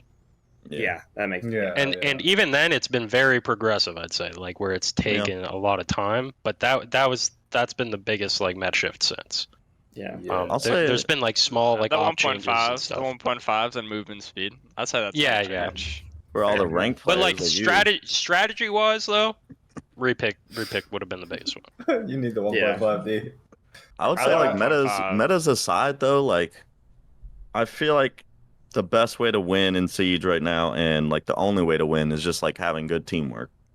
Like, meta doesn't matter the meta, and I feel like that's what won us the major. Obviously, the meta's good for us, sure. We had players that popped off, sure, but like at the end of the day, like our teamwork was there, and that's what carried us through. It's like you can't win in Siege like as 4 or as 3. It's just like it's too hard nowadays. You need everyone getting involved. Yeah. And like players pop up because you create the gaps for them. It's like if you put anyone with like decent aim in a spot, no one's pressuring him, no one's creating gaps for him, no one's doing that guy's dropping 20 every time. Proper setup. Like you gotta realize at these events we're not playing bums. We're playing the best shooters on every single team. It's a fucking 5 Bolos, 5 Shikos, 5 5 Nesks every single team we play. Right? They all got perfect aim. They all got like insane game knowledge. It's like we just Not have 5 to... of them. There's not 5 of No, them. usually not Okay, 5. Maybe not 5, But- but like you outmaneuver. But there's lots of them, yes. There's lots of them, yeah. You outmaneuver them with your teamwork, like Matt said, and I think you could say like we were there at the right time because we succeeded so early on. But I mean, I think just the way to win is, in my mind, like having the proper improvement mindset. Like we were 0-3 and we changed everything, and then we got first place round robin. And the very first thing I said, what we all like talked about after was like we still suck, like all the mistakes. Like dial it back in for playoffs because everyone else is going to just try to catch up to us. We have to stay ahead. We were not the team that won NA when we went into the event, right? Not at all, right? And like I said, permaban Sky, all of NA suddenly becomes one of our best maps at the event. We didn't play Shields all of playoffs, you know? Like, I don't know how you could say we're the right team at the right time when we've made personally so many changes, in my opinion, to stay ahead. I mean, I see the validity in it, but I think the way to win, at least in my mind, is having the proper mindset to always stay ahead. You know, to not think we've been doing this and this has worked, so let's keep doing this because it will keep working, because that's not the way to think. You can't just keep doing what you're doing. You have to keep changing what you're doing no matter what, and you cannot look like the same team or players you were like 2 months ago. You know, you have to keep adapting, changing, improving over and over and over and over in order to stay ahead. With the phrase "the right team at the right time," it's not supposed to be like this expert analysis of your team, right? It's an easy way for us to kind of convey to the viewer very quickly without getting into the nitty gritty. Like in a match, like this is why they're good. Like, you know, when a team wins a major, the expectation should be that all 5 players are showing up, all 5 players are doing well, the teamwork is there. Those things are a little bit unsaid. But we have to be kind of conscious as commentators. We have to be conscious of how can we very quickly and very easily boil down a relatively complicated answer into the easiest way for the average audience, much of which might not be very experienced themselves, to understand. And that's where like the narrative aspect comes in. So I don't want any of you thinking that it's like a slight against your team or it's like a very simplistic take, because we don't really have the benefit of the time that this show does to dive into why your team is so good. We just kind of have to spit it out in like 5 seconds and kind of keep going, if that makes sense to all of you. That I feel like in a lot of ways, what you just said is a great transition point to the second topic, which is why were you constantly seen as the underdog throughout the run by so many teams and so many people. I don't want to move to this topic if you feel like there's still stuff about the current meta to discuss, or just about your team that, you know, you want to talk about. If there's anything that was missed, now would be the time for us to discuss it. If not, then I think we can use this as a jumping off point to go into the general narrative around your team. Is there anything? No, I mean, to go into the point that you're just saying, I feel like NA as a whole has kind of been an underdog region, right? In the past like year or two. Yeah, we're one of the top regions, but we haven't won in a while. So like, in terms of winning, I feel like NA is an underdog in terms of winning. Same with EU and G2. Like no one thought G2 was going to win that SI. So I would say they were an underdog in that SI too. Like Brazil's been the top dog; they deserve to be the top dog, and now like everyone else has caught up, especially with this meta. I think the scope changes slowed Brazil down a lot. They can't do what they used to do. And now it's just about who the hell like plays the strategy better. And I feel like Siege is at a really good point competitively. Yeah, I think it's like this is gonna sound really like dissy. Like, say it with your chest. Going on to like NA, like I don't know, like I just, as my time coaching at NA, like regardless of the result, I didn't feel strategically contested by any team except for DZ and SSG. I think that's a big thing. I don't know. I just feel like people don't try, like genuinely, besides DZ and SSG, to genuinely try to develop a map pool and be good on those maps in a solid way. And I think like us being the third team to do that, like kind of like a lot of bouncing off each other to like make us good. It's definitely helped more I mean, more good practice. And Yeah. that is a thing NA has lacked for a while. And I think one of the only reasons that we started to get a lot better was because we started boot camping. We would not have done even close to, like, we didn't even have that crazy of a run at SI, but we wouldn't have finished top 6 if we didn't have a boot camp at Brazil. Like, if we came in from our NA practice, we would have shown up and gotten shit on. But in the week or whatever we had in Brazil, we got so much better. And then I do think, yeah, like having like you guys practice against has been a lot better. And then SSG has always been good practice again for us, but the other teams in NA aren't. And that even includes, well, Sonics don't scrim any That's pro what I was teams, gonna so like honestly, fucking God knows how they expect to be good playing against T3 in fucking Mexico. So there's that. I do think I think they could be good, but yeah, I think they should probably practice against good teams So if you want to get good. this was the first team that I've ever actually scrimmed pro teams in a season. And even at events, we didn't scrim anything other than APAC. We weren't allowed. But I think in a practice, if you're not, we scrim the same DZ, wildcard, OXG, SSG as our 4 scrims. Wildcards nothing do out. on some maps, I think, for practice, but I think their map pool is going to improve. And I just think, I don't know. I think NA, like the reason why we're an underdog is like, if you think about it, think of how many new teams like start well in NA. They don't usually always make the major, but you know that's always possible. Like wildcard last stage, what do they start? 4-0, 12 points immediately, with like Merc in them. Oh. Like a lot of these newer teams will have like a good run. OXG started 5-0. Like a lot of these new teams will have a good run, and you could just write it off as like a what's the word? Honeymoon phase. Yeah, and like we had a honeymoon phase, and we went 5-0 too, and then or after those losses, but we made the major off it. So it's like okay, you know they had a great run in A. You know they're just shooting, they're feeling themselves. Like they have to develop a map pool, a real one, and contest the rest of the world. Like I don't really see a way that you can actually say like Beastcoast is going to go and win this major off of like a 5-game stretch of us playing good. So I think like the underdog thing was like kind of warranted because there was a lot that we had to do to even go and like win that major. I think NA as a whole is just, it's not like when we boot camped, we thought our consulate was good. We were like, if we had no idea, if we were to go and do that thing, all right, guys, let's pick consulate. It would have been a disaster. 11-1'd by Liquid, 10-2'd by G2, and there was another team that just dogged it. We could not get around to save our life. And like getting that extra practice against those other regions, I now see is so important because there's just some maps you can't compete on, and that is like, wow, we had no idea. Yeah, And there's some maps, yeah.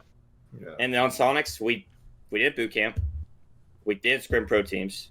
We were let me tell you, boy, in scrims, those T2 teams in Mexico, they stood no chance. Okay, we were shooting. They stood no chance against us. But yeah, now I know. I fully agree that you like the extra practice, the boot camps, and everything is so important. If we didn't boot camp, we don't win that at all. But yeah, No like way. you're not going to get good on a map unless you get dogged by a team that's good at the map. Yeah, exactly. Like that's like some maps maybe you have a feel for it, maybe you have figured out and you are just good at the map. But that's not going to happen with all 9 fucking maps. It's not going to happen. Like no one's that fucking good. No one's that smart.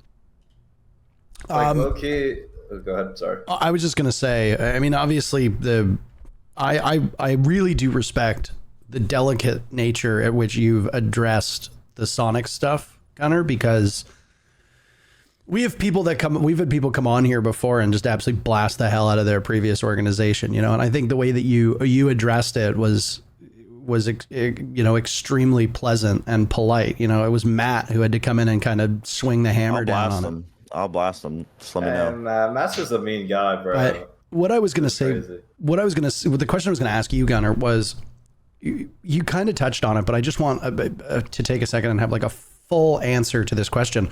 What have you noticed in the difference now that you're scrimming pro teams? And do you think it's something that holds Sonics back? Their refusal to scrim tier 1 teams, do you think it handicaps the potential of the squad?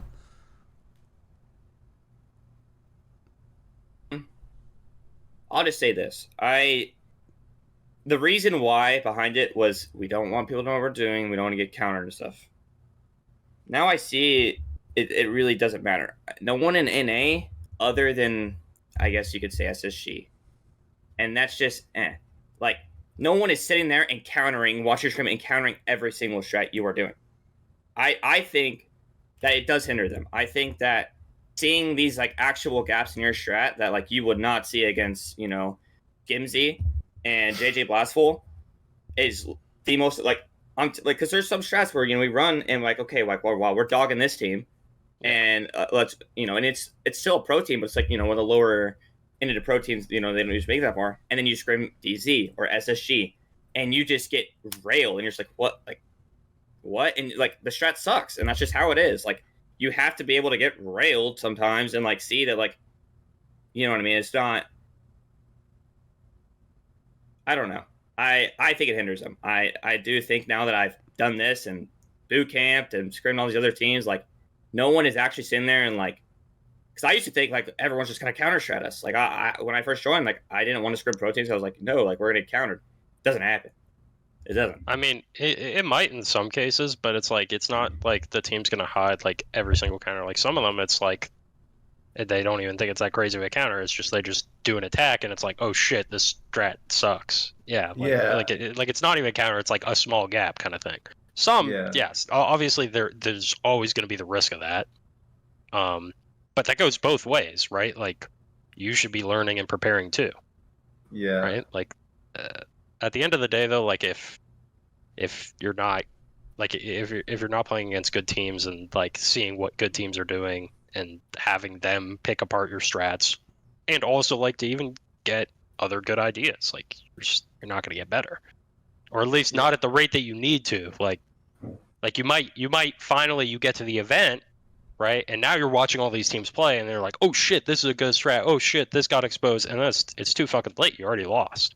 Yeah, and I wanted to say on, like, the thing about scrimming, like, the lower tier teams is, like, obviously there's, like, a trade-off with scrimming pro teams. Like, they get info on you, they get what maps you're good at, you know, blah blah blah blah blah. It's whatever. It's like it's a trade-off. You have to, like, you have to be okay with the trade-off, whatever. The thing that sucks about scrimming the lower teams in NA, at least I will say for NA, I don't know about other regions, is that everything works against them. And when every single strat works against any T2 team, you don't know what's good or what's bad. You know? You could do anything against the T2 teams and win a round. Literally anything. Like, you could think of the most ridiculous strat and play it fundamentally correctly and win against a T2 team. So that's why I think scrimming against T2 sucks.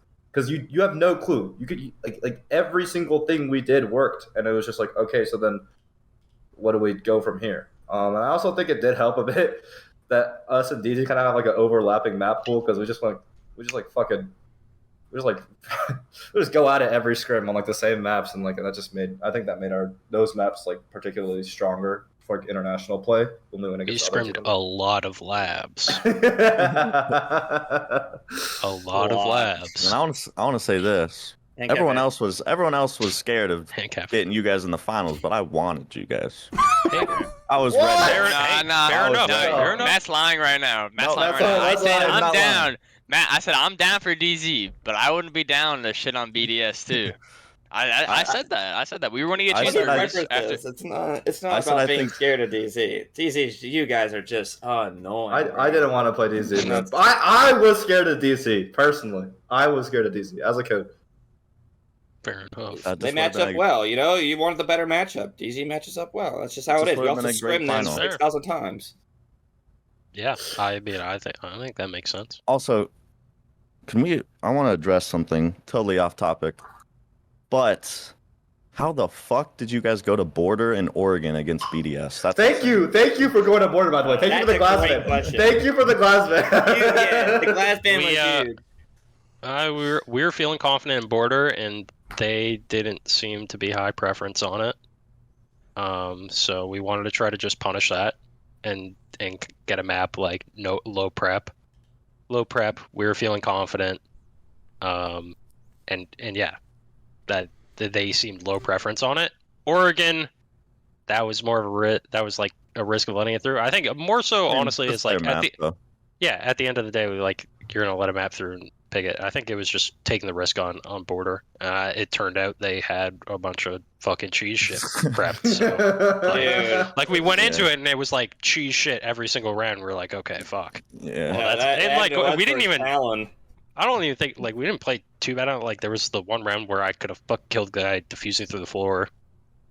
That swings, and then like maybe a couple other close ones, but border made sense to me. Like if you look at it from like an analytic point of view.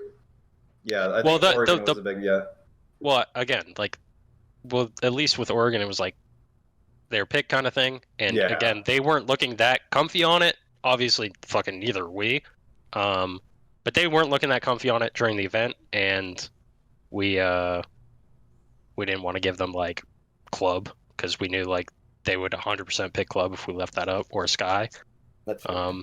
So it's basically they were going to pick one of those, and we're like, well, at least now they're picking a map that they don't seem that comfy on. Yeah. And even Oregon, like I think we lost fucking 3 1vx's. I mean, yeah, shit happens. I think it's kind of a risk with both. It is what it is. The border pick was huge. That Glaz. Thank you. Yeah, for the Glaz. Yeah, you guys got hooked up with that one. I know. Thank you. I know. That Glaz was crazy. Oh my god. No, that was crazy, bro. Like I felt bad. Ridiculous. Because we brought Talon there, and we're like, they're not that great on it. Rush, smoke, rush, Glaz. Dude, it was miserable. For the record, I was against it, but I let myself get outwitted. I knew they were developing shit. I saw Fabian LFS at 10 CEST, 14 CEST, and 18 CEST every single day. I was like, oh boy, they're developing their border. Wait. He was triple scrimming. Scrimming every day at the fucking thing. Fabian? Yes. For Talon. I'm confused. Yeah. Wait, Talon developing border? Why am I so confused? Sorry. Oh, no. When we played them on border. Okay. We got cheese round after round after round. Yeah. Jesus in a row. Dude, I thought you were fucking talking about BDS's true shit. Sorry. Fucking blind. No. We went Glassa. That checks out.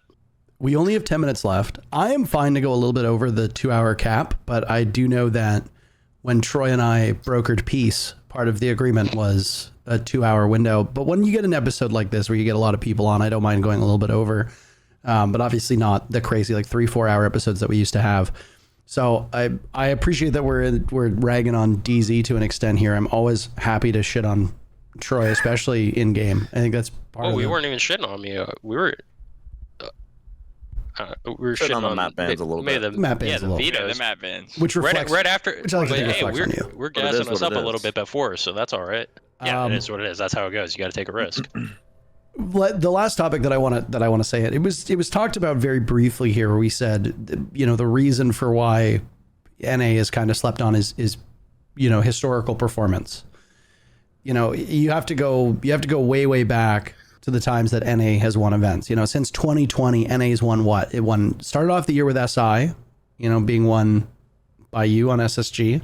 Then obviously we were in a pandemic for a couple of years, so that kind of changes things. But then you have TSM winning, the Stockholm SI, and then you have DZ winning the Charlotte Major. With the exception, obviously, of Cloud9 Beastcoast now winning this event, it's been a really long road, and obviously NA lags behind both EU and LATAM in terms of hardware over the last 4 years. But do you think that's the only reason why? Because I mean, this part kind of confounded me, and I don't know what sorry. I think it's practice. I got to hammer it again, and I literally think when we were winning, when Brazil was struggling to win, I remember a psycho tweet before NIP even won, saying Brazil is never going to win if our practice is so shitty. Every time we go to events, the practice is way better. We learn way more from all these other teams, and then I think Brazil eventually evolved and started to have now they have so many top teams that are good practice. I think EU has a bunch of solid teams. Maybe that's the fact that when we show up, it's fresh and new, and they play different than our NA teams. but like I think EU's T2 scene is what makes them better. Like they just have way better T2 teams than we do. that's what it seems like. Yeah. Because it seems like it's like T2 teams with like actual strategy, not just like I don't know. I'm floating, like, dude. Yeah, I also think I don't know. I don't want to like say it in too toxic of a way because I'm friends with like a lot of these guys. I love them. I don't like besides DC and SSG and us. I don't think people try to create a unique identity. That's the biggest thing for me. Like every single team in NA is just like they run the same old defaults and then they rely on hero plays, except for like us three. Like we actually have like win cons and an identity and a unique thing that you have to like kind of like you force other teams to kind of play around you. I think Game Media has that. And maybe with cameramen they have been developing. That is true. They have better execution. I forget that they're an NA team sometimes. I actually had to sit there. Like they're practicing in EU right now, even. Yeah. So. Yeah, we don't get the scrim in MIDI. Yeah. But I don't know. Like I feel like down to a T2 level, like in T3, it's just so many hero plays, so many defaults. And defaults produce hero plays. Like that's how you win defaults. Like the old ass defaults, you just make hero play after hero play after hero play after hero plays. Like there's nothing. People don't try, and I feel like I could tell Brazil, like back when I was in like a shitter, and I could tell Brazil was on the rise because I would VOD review them, and I was like, that every round it was a new idea. Even if it was dog shit, it was a new idea. And I think that's important. And I think like now, like we were bouncing ideas off each other, like like it's good because like it's you need those new ideas. If you just run the same defaults over and over and over and over and over again, like go internationally, you're gonna get absolutely dogged on by a team that understands the game more than just the defaults. Or So- like, at least the old defaults. There's new defaults and old defaults, and I think old defaults. So I'm down to continue talking about NA's growth in terms of scrim partners, in terms of that sort of thing. It is worth noting that I'm sure most of you have seen this. There are EU players who are now complaining about scrim quality in Europe, right? So apparently EU is now starting to have issues where they're struggling to find good scrim results and good scrim quality. I honestly have to give a lot of credit to Brazil because Brazil went from being this ragtag region where like only 2 to maybe 3 teams were historically good to now one where like the top 6 in Brazil are all pretty good. Like obviously E1 went on that insane run during the playoffs and they deprived both Black Dragons and the new W7M roster for going. And then E1 got blown up in Manchester. But I think you could argue that both Black Dragons and the W7M teams that failed to make it to Manchester would have done better than E1 and honestly could have been sleeper teams here. But the point that I wanted to kind of, I guess, end the show on here was you guys finished first in North America. You were one of the big 3 because so much of this game still revolves around Europe, Brazil, and North America. And yet I personally didn't hear the same chatter online about your team as I did about DZ, about SSG, about M80. And, when you talk to teams behind the scenes, they would often tell me like, oh yeah, Beastcoast, which is what you were at the time, was the underdog. Why do you think that was? Why do you think so many teams slept on you compared to M80, compared to DZ, compared to SSG?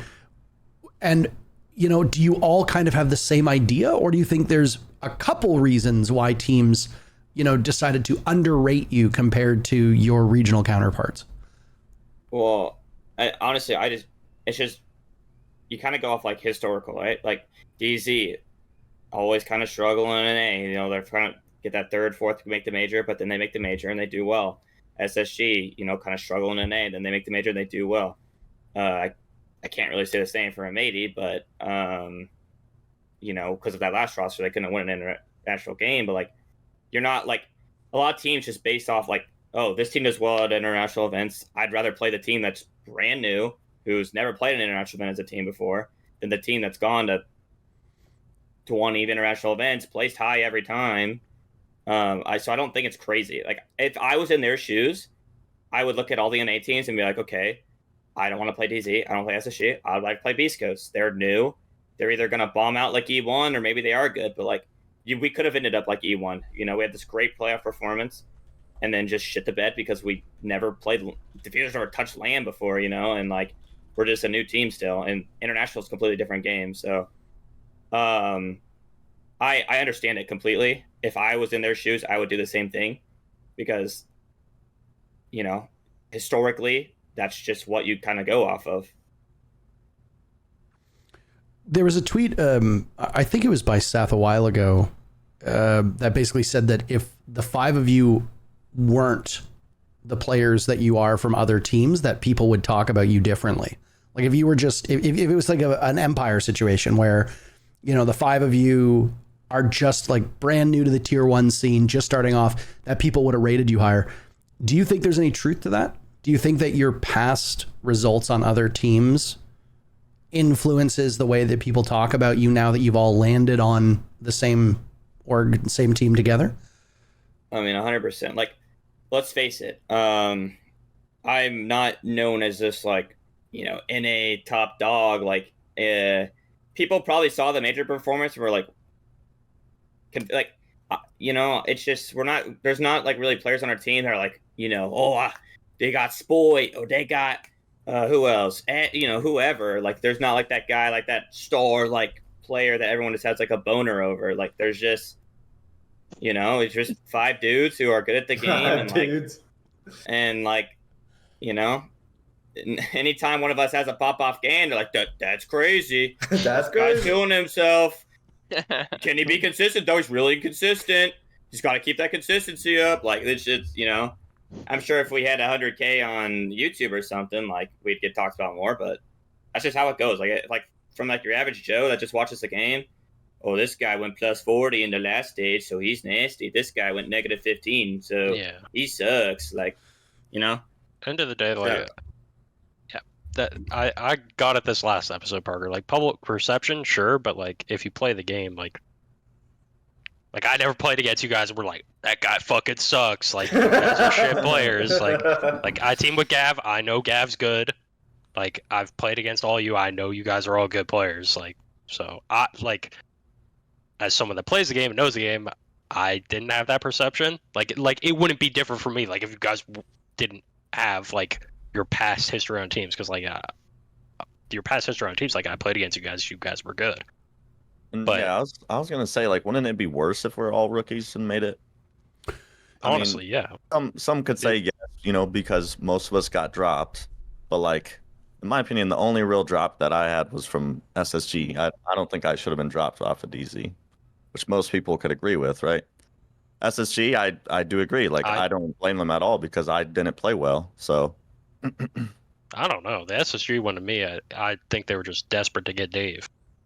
well, I mean, I maybe. think they just really wanted Dave. But, like, I think they really wanted the Dave Yeah. reunion. I But hate to break it, but your fate was sealed when that man got dropped. the role that I was playing, I didn't play as good as I should have, and that was Dave's best role when he popped off. So I don't blame them. Fair. But they didn't put him in my role. They just had him playing Hard Breach for some reason. And that experiment was also very short-lived, as SSG posted yesterday. Some news that a lot of us knew ahead of time is that Iconic lasted 1 stage and 1 event and has already been dropped. And the rumor, if you go off of the summer event that we have, it's going to be Benja stepping into that roster to replace him, which I didn't honestly expect the explosion of G2 to create so many, cascading effects across the league. But the rumors, like, what is it? They're bringing on Loira and somebody else? Is it Blaz. Or Blaz. Blaz and Loira to G2? Rumor has it. Rumor has No, No, it's on the little face it like. Yeah. It's official. World Cup. Yeah. So, It's I a mean, fish. this is something that I used to get in trouble. Not in trouble, but I would get anger from both orgs and from my bosses when I would tweet out the public rosters on the public ESL pages. And I'd be like, oh, it looks like this team's picked up this person. Like, how dare you? We have an announcement ready. And I'm like, brother, anybody that has access to the URL can go and check and see that these people are on the fucking team. Like, suck my balls. I do not care what you think. Like, That's funny. Someone go ahead. in chat just said Matt does well when he gets dropped and he gets like on a team right after. So I like to publicly announce that we're dropping Matt and then repicking him back up just for the power up. We need it. Matt, you're, Over and over. Matt, you're dropped. Welcome back though. To address that, Parker, if you check the DZ FACEIT page, I'm not on the team, so watch out.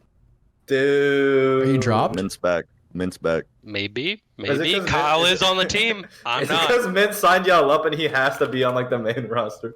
I hate that shit, bro. No, I have account problems. I don't have access to my authenticator. They gotta reset my shit. Wait, did you like get your account stolen one time? Yeah. That was what happened. That was what happened. And then I reset the password, and I had 2-factor on, and I got a new phone. I never changed the authenticator because it's Face It. So Yeah, didn't really expect us to be back with Face It at any point when we left them, and then they got gobbled up by EFG. But no, I mean, so the angle that I'm driving at here is obviously going to be a different one than I think the players experience. And I mean, Troy, you said it yourself, like in the server, you're never like, wow, these guys are bad. But I maybe it's us just trying to create more of a storyline than there actually is. But I mean, you look at a team that all of these players were relatively recent drops. I think it's safe to say that a couple of the players didn't look like they fit their roles on their old teams. So now that they're coming onto a new roster, they have that freedom to be themselves, And I understand the argument that when you get 5 people, and I'm not talking about you 5 specifically, I'm talking about just 5 people in general. If you've got 5 people who were never champions on their own right, they were never the top of the team for like long periods of time. They don't have 100,000 YouTube subs, for example. Like, I think it's fair for people to kind of look at that with a bit of skepticism and say, individually, these players did not fit their teams as well as they could. How are they going to do when they come together as 5? And, for you folks, just from the outside perspective and the stories that we have to tell as commentators, it's been really quite a remarkable story, because I would argue that all of you are playing the best Siege that you've ever played. Dfuzr obviously is the odd man out here because it's not like you came from like another like tier 1 team. But I think all like the 4 of you look the most comfortable. And this is where I'll go back to that eye test. The 4 of you look the most comfortable on this roster, more comfortable than you have at any other point on any other team. Matt, obviously you're a hard one to quantify there because you've looked excellent on a variety of different rosters in a variety of different ways. But when do you think, now that you've got this major championship, when do you think the story that people are trying to tell about you will change? Do you think the major championship is enough to put to bed any doubts that people might have about you as a team, but more importantly, you as individuals? Because now, Gunnar, you in particular, you've got the kill record for best of 5. That's an unbelievable accomplishment. And if that alone doesn't stop people from doubting you based on previous experience, then the question needs to be, what will? I mean, I think I literally have to turn into Superman. It just it's too fun for them. Like, you gotta understand that, like, it's probably so fun, like, being like that outside sport, because you can, if I that guy's inconsistent, I told ya. Or like, if I keep going good, I knew he was the best of the guy. Never doubted him since Sonics. Like, it's just too fun. I mean, it's never going to end. And like, we're not going to be a perfect team after this. I can't say we're going to go and just never lose another game. You know what I mean? So like, when we lose, you don't run it back and break the kill record. Yeah. Like, you know what I mean? Like, I'm sorry, buddy. It's nice that people are being nice right now. No doubt about it. It's great reading those comments, but like, that's just like, at the end of the day, Siege is so hard to be consistent in. Furious, other than G2, there's been 2 teams that have had a consistent year. It's just really hard. Teams are always getting better. Teams are just there's just some stages where you're just not feeling it as a team, and it's hard, and you got to get through those times. But I've gotten so much flack in like a year span of Siege that I genuinely I don't care. I really don't anymore. I did, and let me tell you, I was on Reddit every day. Fuck, these guys hate me. I'll be honest. I was a mental wreck. I was just, dude, I'm cooked. Like, I'm just like, I'm gonna get dropped. These people all fucking hate me. I'm ass. Like, I'm at a point where I've had so much fun playing this event. I'm having so much fun on this team. Like, I love playing the game. I get on. I play so much of the game now. It's just like, I don't have Reddit. I don't, I'll read the favorite comments here and there, but you know what I mean? It's always gonna, that's what I've learned. It's always gonna be a cycle of love, hate, love, hate, love, hate. And that's just how it's gonna be. You do good, they like you. You do bad, they don't like you. And that's okay. And that's how it is in every sport, in every esport. So it's always going to be a story. And, if we don't make this qual, we'll probably be ass. And it was an underdog story. And, and then we'll bounce back and then we're good again. So I'm just having fun, man. I don't know. And to kind of talk to Parker, like it is a bit.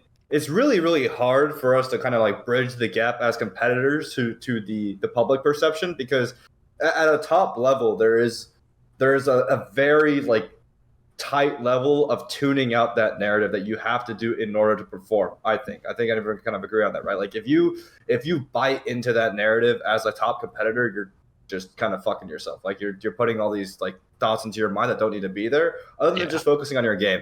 And like I think Call Out like has the best phrase for it, is like just fuck the narratives, right? It's a value that we preach. It's a value that I think a lot of the top teams preach. It's just like so for us, I think it's hard to speak on these issues just because it's been so long of tuning it out, like almost entirely, right? Like besides Sean, I doubt anyone's really like for me, don't look at it, For me, I get shit talked by other pros though. You got shit talked by Troy. I got shit talked by fucking Matumbo in a scrim. Not Dude, even to my so face. funny, bro. All right, well, okay, that's kind of ridiculous. We scrimmed them. Those guys were like 30, 40 minutes late. Okay, after our scrim, he goes and scrimmed wild card. Supposedly he's talking shit about me to wild card. So obviously Rampy's gonna tell me. He's calling me like fat and old or something, just randomly. Like, bruh. That dude was so funny, bro. I get called dog and meat and ranked like every time I played. Like that had to stem from like Seth's stream. I know he be saying that shit. No, like, but at the end of the day, who the fuck, like, who cares though? It doesn't really change anything. Bo actually had a good one. It was dog shit and old. See? That one actually has all. the full bit more rhythm to it. But yeah. I ridiculous. obviously commentators aren't immune to criticism as well. There was a very brief flare up on Reddit during the SI we just had in Brazil, where there was like 5 different posts on the subreddit in the span of like 2 days about casting, and it's just like when I was younger, and I was never really young. I mean, I started casting Rainbow Six when I was 27, so I was older than most of you are right now. But obviously, like, being new to the scene, public perception, like, it matters to you, right? Like, a lot of people I feel like want to be appreciated for the good that they do, and they want to be liked for the work that they do. And it's hard when, reality comes crashing down and people pick you apart. And the one thing that I've learned on social media, and this is not supposed to be profound by any stretch of the imagination, is a lot of these people are just like losers who just want to feel like they're better than somebody. And when you have a bad game, they can sit in smug anonymity on social media with their anime profile pictures and say awful shit because like they're better than you in their mind. And there's no accountability because you don't know who they are. And then it extends from, all levels of social media, whether it be Instagram, whether it be Twitch, whether it be YouTube comments, Twitter to Reddit. It sucks. And the one piece of advice I would give to anybody who's newer to this scene, whether you're a caster, whether you're a player, is detach yourself from social media. There is very little good that will come of it. Like, log in, shit post, log out. Don't read the replies. Don't read your DMs unless they're from people you know. Like, I honestly think like establishing like that mental firewall will help players, especially some of the pros that have quite fragile mentals. I think it's really important. And I mean, credit to you for escaping the Matrix, Gunnar. Like, that's huge. Yeah. No, He's not out. He fucking scrolls on TikTok like 5 hours a day, probably. Dude, Gunnar without a phone was the funniest thing ever. He's like a lost puppy, bro. It's so funny because staring at a wall, bro. they take your phones away for each game, right? So like they put it in like a little tray and like they take it away. Win or lose, Gunnar gets his tray. He grabs that shit so fast and just starts scrolling. And he's like, it's so funny. Bro. It's so funny. You don't know. You guys are exaggerating. You reach for that shit like an addict, bro. We run the grand finals. He goes straight to his phone. I see him right there. We're all going to the trophy. My mom FaceTimed me. He's like, Mom, I'm scrolling. Hold on. No, I did not say that. But yeah, I do look at a lot of TikTok. I get bored. So is a dopamine fiend, bro. Jesus Christ. Bro, I don't care, bro. Like 20, like I just be having fun, bro. I just be on my phone, like. I will say scrolling social media and like passively consuming content is different than going to like Reddit and reading the things they're saying about you, right? Like Yeah. a different world between going through like Reels and TikTok and YouTube Shorts and stuff, and then going on Reddit and reading a thread that says like Hotancold is so washed, and then it's just like 48 comments from people being like, I've known he was shit since the Dark Zero days. Like, people were so happy about his Mirage performance, but I said he was bad. Like, ha, I'm right. And it's just like, you people are worms. You people are little worms who live in filth and dirt and are not important. Like, so, and for the record, man, I don't think you're washed, but. I mean, I get it. I think Kyle gave me a good example of it one time where it was just like, I don't know, like a sports fan, like they sit there and fucking yell at their TV. Yeah. What the fuck are you doing? Like, Yeah. right? Like, it's the same shit. I do that to NBA players for sure. Yeah, exactly. Like, Exactly. Yep. It's just how it goes. At the end of the day, though, yeah, like if you want to be competitive, you just gotta. I think exactly like Gunnar said, like the good side of it and the bad side of it. Like you just can't weigh either too much, and just I don't know, take like just go off your own feeling and like the opinions of people you respect, and that's it. Obviously, be grateful for people that do support you, but like I don't know, don't let it inflate the ego, and then obviously don't let the other side deflate as well. Yeah, exactly. And going forward, like what you said about Gunnar, like with his reputation now that he's done the things he's done, it's like I don't think any of us even thought that way for a second. Like, cool, we were the best team in the world for a day, and then we come back to practice, and in my mind at least, we're shit again. We're shit again, and we got to relearn the game. There's a new meta, there's new recruits in the game. Things gonna change. The broken defenders just got nerfed. Like, you got to relearn the game. You contend every time. Like, I feel like you can't really think on defense in terms of like being the best. I feel like you just recontend for it every single time. It's not like Furia or W7M as they previously known that we're going into each event like we just got to do what we did last event. No, like they learn the game again every time. They learn the meta. They made new strats every time. They redeveloped their map pool every time, and we just got to do the same thing. And I think as long as the boys, I mean, I'm not going to be here that much longer, but as long as the boys keep that mindset, they'll be very, very successful.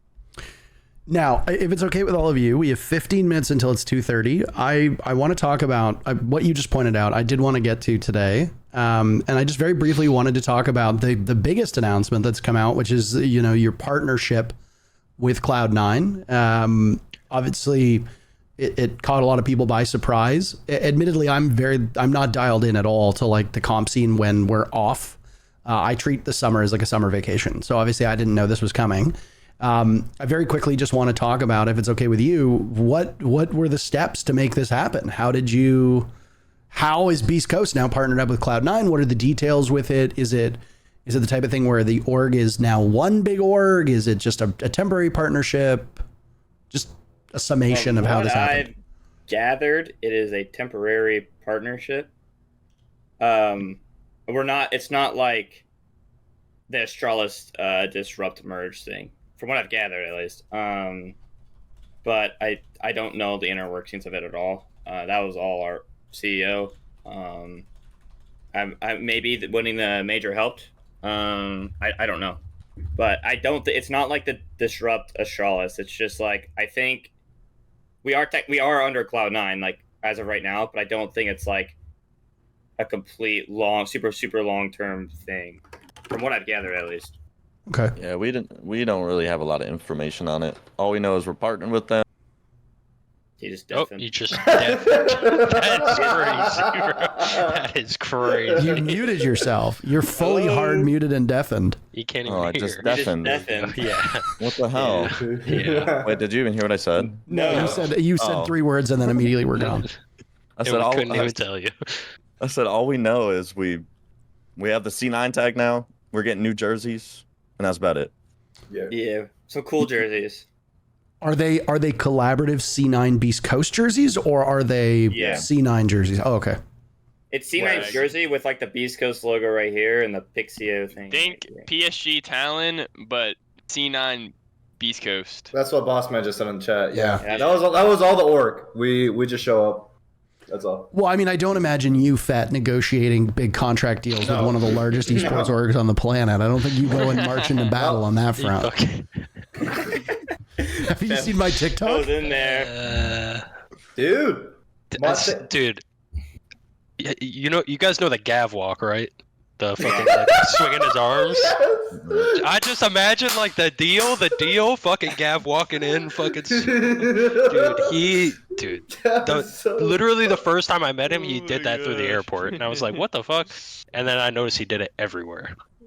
And I saw him the first time I saw him at the major on your guys' team, just fucking walking around, fucking swinging his arms for. That's so funny. Bro. Anyway, Devin's a creature, bro. I need to know what goes on in his head. He just has no cares. he's just got a fucking song playing and. Yeah, actually, you want someone with an iron mental? Genuinely, Gavin. Gav, I'm not joking. Iron mental. Gav carried the mentals in the last map of the BO5. Holy shit, bro. He's like, Matt, are you having fun? Mid-round, No. like just mid-round, we're like, Kai on metal. Matt, you having fun? Like, what we want. That was so funny, bro. He's like, look at me. Do you see this? I'm having fun.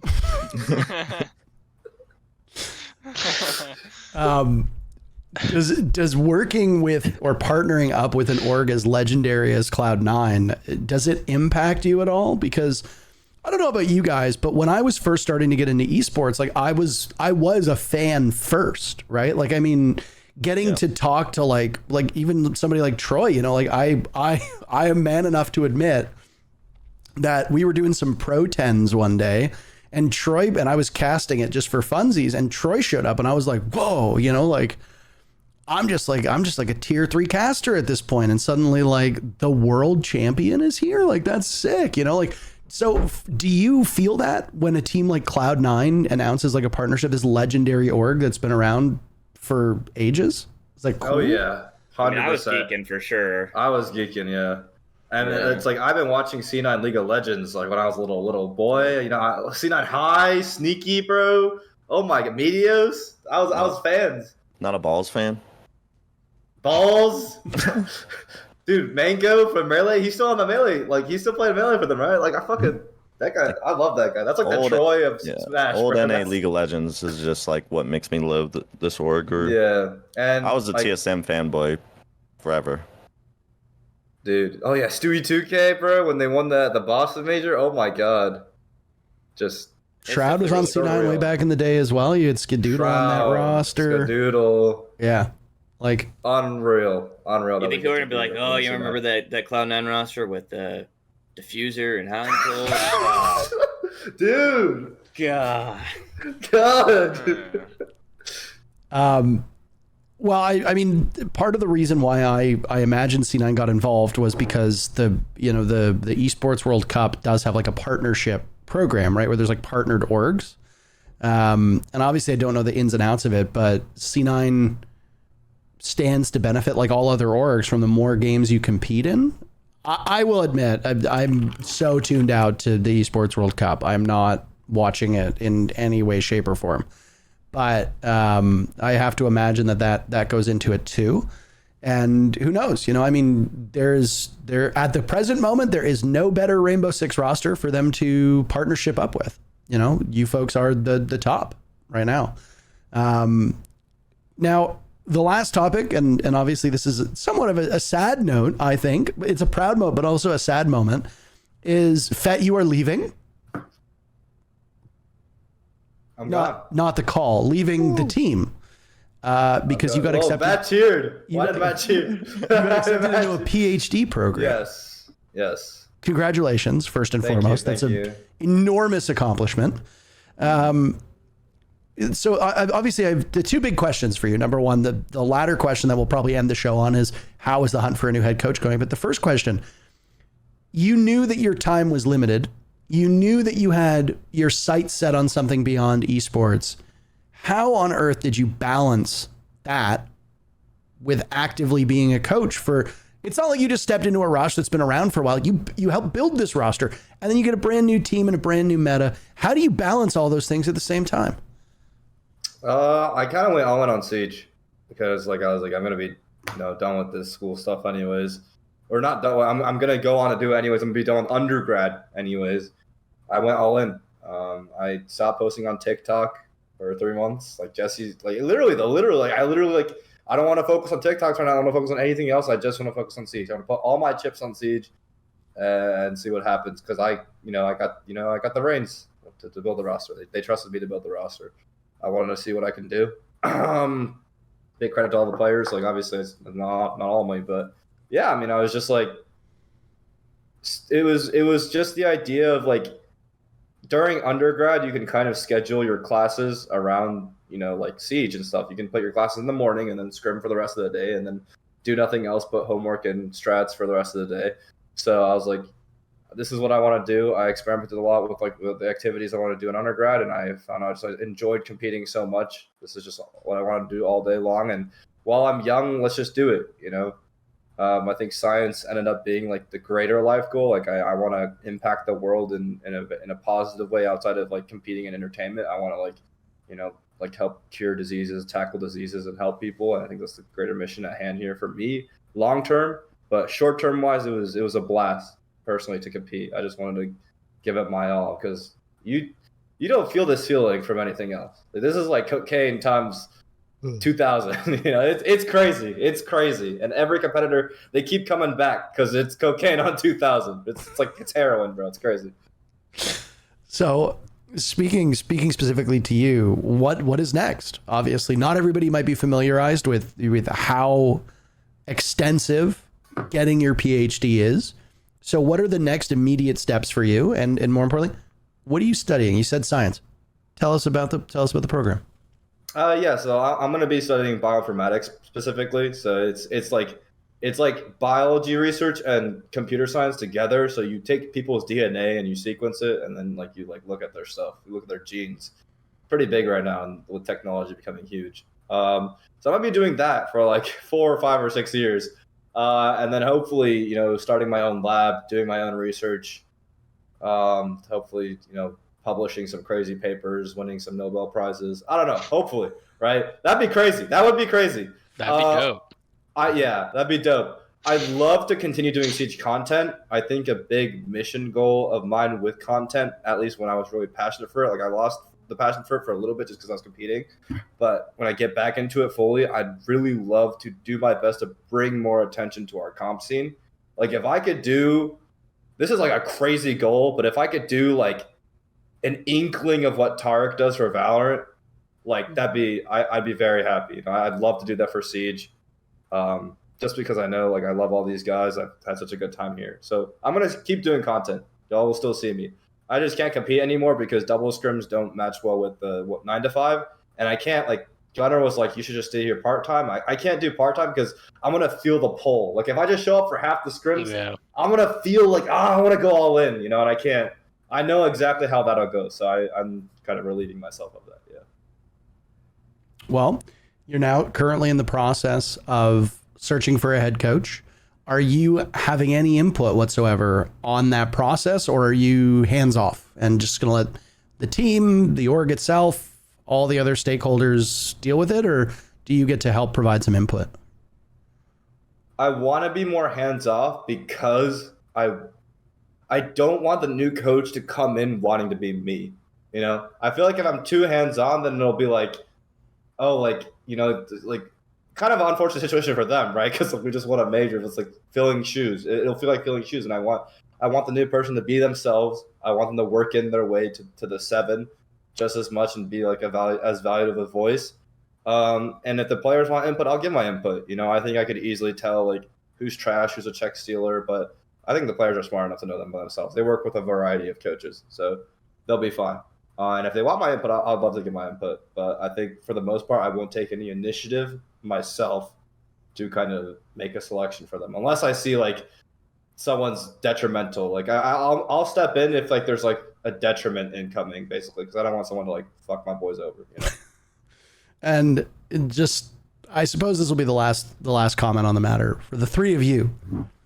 What are you looking for in somebody to, I don't want to say replace Fett, but to come in as your new coach? What are things that you're actively looking for and hoping for in whoever is next to lead this team?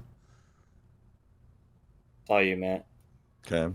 I mean, I'd say like the three main things we want, obviously, is, good leadership. We don't need a dictator, but someone that could, tell the boys to fucking do the right thing when the right thing needs to be done. When we're all pissy in scrims, shut us down, reset us. Obviously, that's a big part of being a coach. Someone that knows the game in and out. Think Fett did a lot of our prep work, if not all of it, and so obviously we need someone to fill that shoe or those shoes.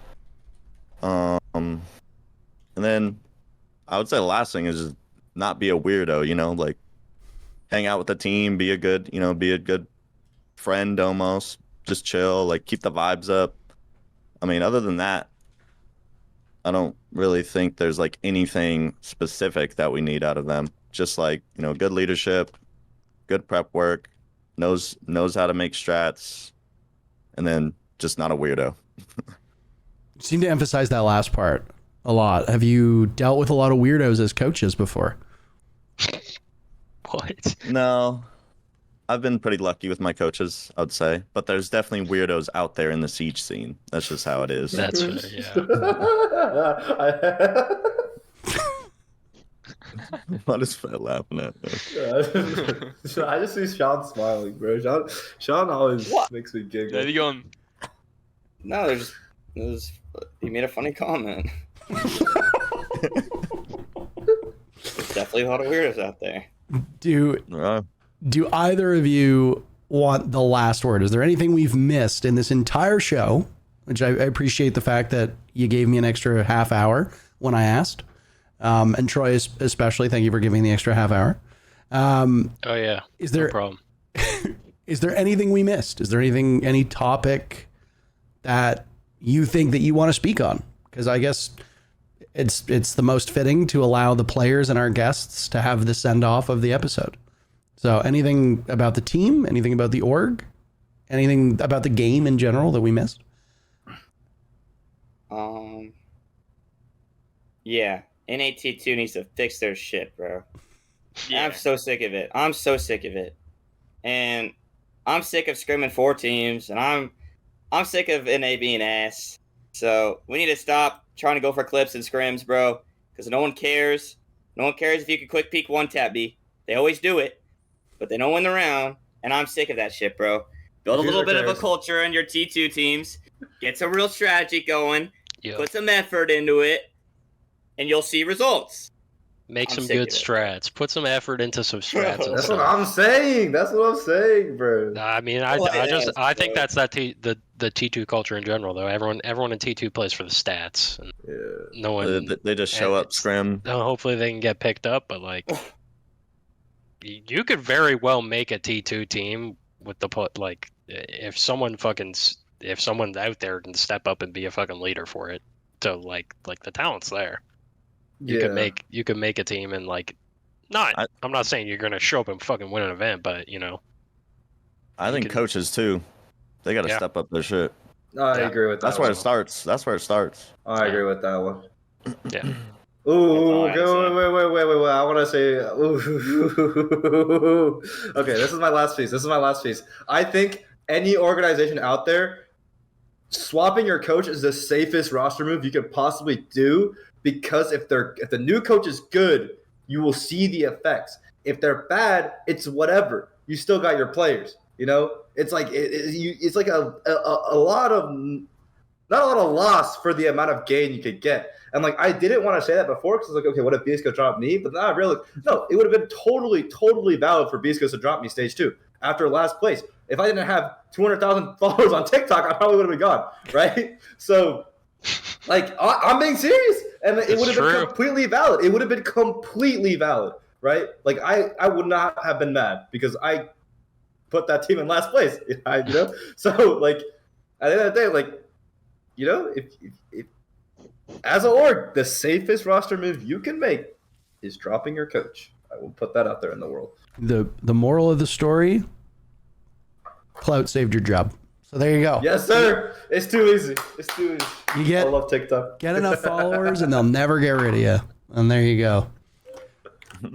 Folks, I am extremely impressed with your growth as a team. Obviously Dfuzr, I didn't really know you all that well, and Fett, I only started to get acquainted to your content very recently, but both Sean and Matt, I've been fans of yours for a while.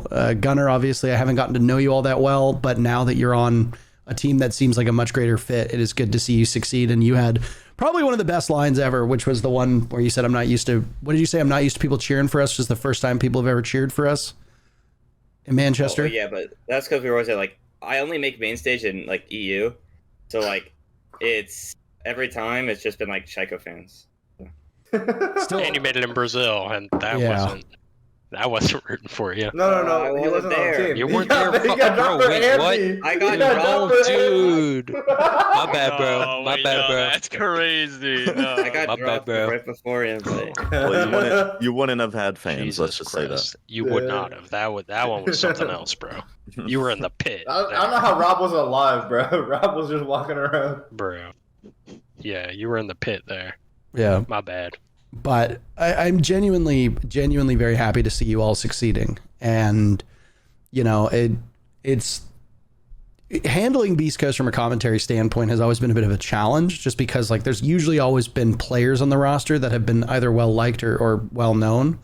And obviously the org has always been tremendously nice whenever I've had to deal with them, but the results have not necessarily always followed. And it's made it difficult because as a commentator, and I don't know, Gunnar, if you've ever felt this from us, and my apologies if you have, but it's very challenging as a commentator to try to support a team or support a player and not want to seem like you're being too mean when sometimes the job necessitates negativity in some directions. And, you know, now it's a lot easier from a casting perspective, obviously, to cast a team that does well. So it might give people the perception that when a team does poorly, the commentators or me in particular don't like them. That's never the case. And now it's great. Like from a fan perspective, which I still am of this game, and I still am of these teams and these players, it is good to see you guys succeeding. And I think the run that you had in Manchester was excellent. And if I may say this now, which I know will probably come back to bite me at some point in the commentary, I hope that your run continues. And I hope that you are all able to stay on the top of that mountain when stage 2 happens. I hope not. Yeah, well, of course, because that will often come at your expense. So, And fuck you. You should be also- rooting for me. I actively cheer against Yeah. you all the time. You just say shit, bro. You're not fucking rooting for anyone. No, I mean, He didn't mean it, guys. He didn't mean that's it. not true. You can. He's just Well, being polite. he also literally said he's probably gonna regret it, meaning that we're probably gonna shit the bed. So. No. Regret it Yeah, as you're in not it's going to breaking be that killer thrown in record my again, face buddy. that I'm biased. That's what I'm talking about. That record ain't getting broken, son. Ask Matt. Sounds good. Ask Matt what I said after you guys beat FaZe Clan. Ask What'd Matt. you say? Ask You Matt just what be I said. saying shit, Parker. Ask You Matt just what be I saying said shit. after you guys What'd beat he Team say? Liquid. You wanted Liquid to win. What'd you say, Matt? I absolutely wanted Liquid to win. I will say that, but that is not because of Beast Coast. See, he's rooting for you guys. That is because I want to see Nesk finally win something. It doesn't matter who they play against. All right, man. Play all the sides. Let's go. If Liquid is He's won facing something, DZ, it's the easiest choice in my life. I'm cheering for Team Liquid. 1000%. I'm a Liquid fan too. at Yeah, that point. like I try to set aside my bias, but it's like I would like to see Nesk win something. Once Nesk Hey, wins, you asked I'm this guy free. to I come would on to too. your podcast? I would What? too. Oh wait, if you said Liquid versus DZ, you'd root for Liquid? Oh, 1000%. Yeah. I would be rooting against Troy all the time. Yeah, he's always rooting. And you tell this guy to come on your podcast? Damn, Troy. Well, it's our podcast technically. True. We are Yeah, co-hosts. But no, I mean, I'm glad that you guys did well. And Fett, obviously, you've had huge success now, obviously, in an esport capacity. You had success via TikTok. And I messaged you months ago, actually, expressing gratitude and appreciation for the work that you do. Because I think that your content that you produce across the board is good. And, you know, you literally backed it up. You talked your shit. And you put out great content on TikTok. You put good commentary on Twitter, and then you win a fucking major. That's a hell of a thing. Dfuzr, you're a rookie. You stepped in. You played excellently, given the fact that you didn't really have a ton of experience. And whether it was your own abilities or the help that you received from the people that were around you, I think it's excellent. So for all of you, and obviously for Spirits and Gavin as well, who aren't on the show, but we're in chat. Spirits has been here. I don't know if Gavin is still here. It's just great to see you guys succeed. And I'm very appreciative of the fact that you decided to come on today's show and talk to us. So I hope the success keeps up. Thank you, brother. Thank you. It's an honor. It's an honor to be here. With that said, in alphabetical order, start with Dfuzr. We'll go to Fett. We'll go to Gunnar. We'll end on Hotancold. What are your socials, just for people who don't have any visual, just that are listening? Where can they find you on the internet? Dfuzr, our success on x.com. Twitter. I'm Fett Our Success on everything. Including TikTok. Yeah, including TikTok. How many strong right now? How many followers? The 228 because I haven't been posting at all. It hasn't grown at all, really. Gunnar? Just Gunnar _6. No. Gunnar _6 on Twitter, and then Gunnar R6 on everything else. Matt?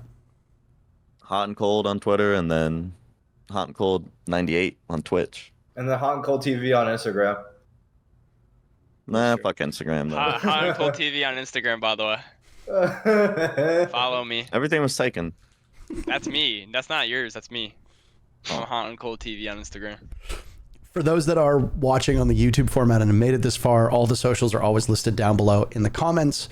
Thank you very much for joining us.